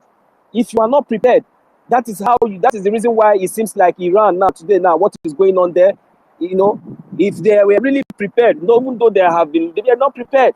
They were not, because they didn't have the opportunity, they didn't have the chance, they didn't have any opportunity. They were tied down, they were caged, So, but today, we the Biafran people, we have the opportunity, we have our government, we have our liberation army, which is defending our land. So, and all these structures have been put in place for a time like this. So, what do we have to do? We have to fund our freedom. We have to fund our lobbies. We have to fund for our recognition. It is very, very important at this particular time. That is the only thing that we have to focus on. And we have to agree, we have to come together, we have to accept our government. We have to understand that we do not have two governments, like those of them who are parading themselves one platform or the other. That is not it, because they do not have any evidence to show. They are deceiving you guys. So, Biafrans, let us focus our attention on Biafran government in exile. Let us give our government the opportunity, and let us make very good use of this advantage that we have today. Because we already seen it, or we know the enemies, we know who and who is who. So whenever these people are coming to you, telling you that political solution, they are telling you this, they're telling you that, just have it in the back of your mind that those people are even colluding with your enemy. So just have it in the back of your mind that those people are not relevant. So the only thing that you have to do is look for a way to fund your freedom. Look for a way to support your freedom. We need this collective effort at this particular time. That is the only thing that is going to save us. This message is not going to people like the Nobi Kuba now. This message is not going to, if you are a Biafran, you are listening now, it's not going to that your Oga, because you are the one that is going to advise your Oga if you will listen. This message is not going for all those big belle who are very, very comfortable in the zoo. This message is not going to those ones that you can own generator from morning till night, even without thinking of how much the fuel will cost. Please, this message is going to all those my Biafran brothers and sisters, both home and abroad. Those of us that have been striving. We come to abroad, we strive to sustain, we strive to pay taxes, we strive to help our family back home, because we don't have any criminal in the government or anybody that is stealing money and giving them. You are the people that I'm talking to. So we should not fold our hand now and start looking our corner, looking that little thing that you have, that little agenda that you have is something. Let us come together in our millions, in our numbers, and do this thing. If every Saturday, that if each and every one of us can gather together, like all this one we are saying, donation from homeland, 500,000 of us from homeland, are we not more than, if I say, okay, I'm sharing rice now today, before you know it now, we see more than 500,000 Biafrans, then we gather like PG. But now, bring one AJ. Let us see. Bring one AJ, 500,000 Biafrans. One AJ, start at least when we are giving the donation, we'll say at least 500,000 Biafrans donated 500,000 AJ. Or put it together, one AJ, each and every one of them. Is it a bad thing? Is it too hard for us to do? Okay, now let me say 5 AJ. One AJ is too small. Okay, make it 50 AJ. 50 AJ, do you know how much we realize? It's just in a seconds. 500,000, 100,000, 200,000 Biafrans. Now we are saying we don't have money, but when we are rating poverty now, we are rating people that are suffering now. You will see more than millions. Now all of you will come out and say you are suffering, but at least you are suffering. It is not to the extent that you do not have 50 AJ to donate for your freedom, so that you'll be able to be liberated from that nonsense life that you are living. This is something that we all should understand and begin to key in. And the most important thing is that it's not just by donating this money, but focusing on the right channel, so that you will be happy whenever you are donating this money, even if it is 50 a day, 1 a day, 100 a day you are donating. You will be happy and you will be blessed. Ask those of us that have been doing this thing in the right path. We know how God is really helping us. All this money you see, even though as I am today, now, if I even give, I will give a testimony. If I give anything I give there, if I'm getting it back, I'm getting it in double fold. That is just it. I have never lacked any donation, any money that I will open my mouth and say I'm going to donate. That one is too small. And I pray that God should continue to do it for each and every one of us that are here. Because you are doing the right thing and you are focusing on the right path. You are not putting your money on a sandy soil. You are putting your money on a loamy soil, in a soil that can produce, on a fertile soil. You understand? So please, Biafrans, this is time for us to come together. Nigeria is finished. Anybody, any politician, any man, any woman that is trying to link you, that is giving you hope, telling you this or that, just have it in the back of your mind that there's no way there. Our leader Mazi Nnamdi Kanu has not given up, and we are not forgetting. So the only way we can help him, and the only way we can set ourselves free, because Mazi Nnamdi Kanu that is there is not just him that is there. It is you and me. You might be parading yourself now, walking up and down, thinking that you are a human being. You don't know that you are a fool. You are just empty, because that man that is being detained, that was being sentenced unjustly, is also the same thing like you. Your own is even worse, because anytime, any day, they can decide anything that they want to do to you, because you are just like you are just vulnerable to them. So the best thing is for you to do is for you to focus on the government that is speaking for us, especially this our government in exile, and make sure that we fund our freedom for our recognition. That is the best thing for us to do. So, like I also want to throw more light to the United States of America, because I really see the good thing that they are doing. So many comments have been coming from East, West, North, and South. These monsters, all those people always come one way or the other and try to tell you that they are protecting law, that they want to protect law. They are the first people that will come out and tell you that they know how to protect law. United States of America and the Office of the Natural. Remember that these same criminals, that's why I like you. You don't have time. You just say it the way it is. These same people that are telling you that we deny you everything when it's time for you to do the needful, when God is speaking, they will want to show their ugly head. This is how God used to want to disgrace them, because they are already cursed. You watch very carefully, because that is the reason why I'm saying this thing now. These people that will tell you that they don't want to go against international law, they don't want to go against law, they don't want. You remember that? Ask them when you want to come back again and ask, if you do not have any evidence against these evil people, ask them that, since you people have been defending international law, you people know how to defend international law. It is very good. Oh, thank you. Ask them about Nnamdi Kanu, a British citizen and a Biafran, who has over more than 80 population that are fighting for their liberation under the contraction called Nigeria. Please, anytime, if you do not have anything that you will use to ask questions these people because of this evil, that word that came out from their mouth, that they know how to defend international law, it is that they are going for their defense or anything. Please ask them about Nnamdi Kanu, who is a British citizen, who they allowed Nigerian government to kidnap all the way from Kenya and brought him to Nigeria and sentenced him life in Nigeria to today. Please, that one should be very, very, very recommended. That is, let the case begin from there, so that these same people who open their stinking gutter and denying the world, look at the kind of atrocities now they are this thing now that the United States are requested from them. This thing needed to go out to the public before? No.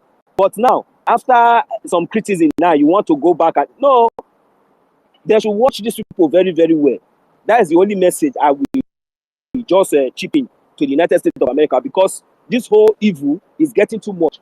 When we are talking about Iran, they should also be looking at United Kingdom and all these small all these other countries like France and all these people. They should be watching them very, very carefully, because these people, they are also part of what is going on, because that is the reason why they went to United Nations when everybody is voting for a terrorist state like Palestine to become a nation, they all voted yes. If not for the grace that the United States of America had today, they would by now they would have included more calamity to this world. That is the reason why they denied the United States of America their base for them to do the needful immediately. So they needed to sabotage and allow the something to leak so that the whole world will know that the United States is begging the UK to give them a base for them to do the needful. Then later for them to come back and start telling you how international law is involved. Whereas Nnamdi Kanu, a British citizen, was kidnapped from Kenya. Every day they are going to Nigeria. Boris Johnson was in Nigeria this year, even last year. All of them that are there, even Sama, they want to say that. Please, I'll use my mic here, my host. If there's anybody on the mic, let the person go ahead. I'm on the road. Thank you.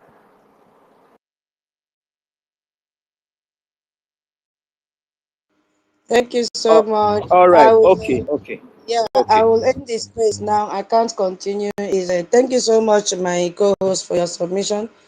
I will end this space now. I need to sleep. Tomorrow's work is after 9 p.m. here. Maybe we'll continue on this topic tomorrow. We've not even started the space. Yeah, I really enjoyed it, but I just need to put my head down. Can we continue tomorrow? Hey, 1 million. I'm I sure. wish. Oh, I'm sorry. Oh, I don't know if we can No, just no, give the no, grace no, to these no, no, people no, no, who. no. No, Okay. no, no, no. It's not about that. I'm just looking at time. No, no, no, no. Your submission was great. Yeah, should we let me check if there is a schedule space in the community. Um I think nobody has schedule space. Can I schedule and call this part two? Yeah, go ahead, Tom. So you can continue to. There's no problem about it. You need to go to sleep. Okay. Yeah. Yeah, please. I'm so sorry. Mary, you speak tomorrow and Solomon and Holland. Please let's gather again to King David. Yeah. Yeah, today is not Friday according to Rage and Fury. If it was Friday, I would stay the whole night. Yeah. So please, I'm begging you, I am so sorry. I'm so sorry. When I started, I said I will only spend like 2 hours, but Excuse me. But if we can host another space, with the same topic. No, I'm not with your topic. Okay, this is your topic. I understand. All right, no, it no doesn't problem. matter. Thank you. No problem. It doesn't matter. If you continue with the topic, no problem. We still continue with the same topic tomorrow. It doesn't matter. Okay, It we'll see. doesn't matter. Yeah. Anybody can just come up. Maybe I can host the space. Anybody, we should just try to know that even when this space will go down, okay, I might host the space, and let's all come back and continue, please, so Yeah, that we're able to please. speak. Yeah, please. I'm so sorry. We will continue tomorrow. Please, let's open another space. Thank you so much. I really appreciate it. And we've not even started the space yet. I told you I was enjoying it. The submission is just too great.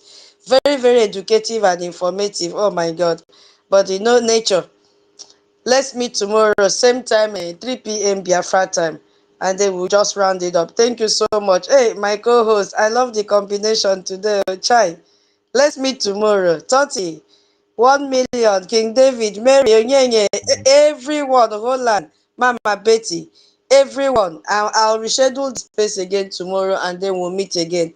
I'm so sorry, please. Thank you so much. I will end it now. Thank you. I love you all.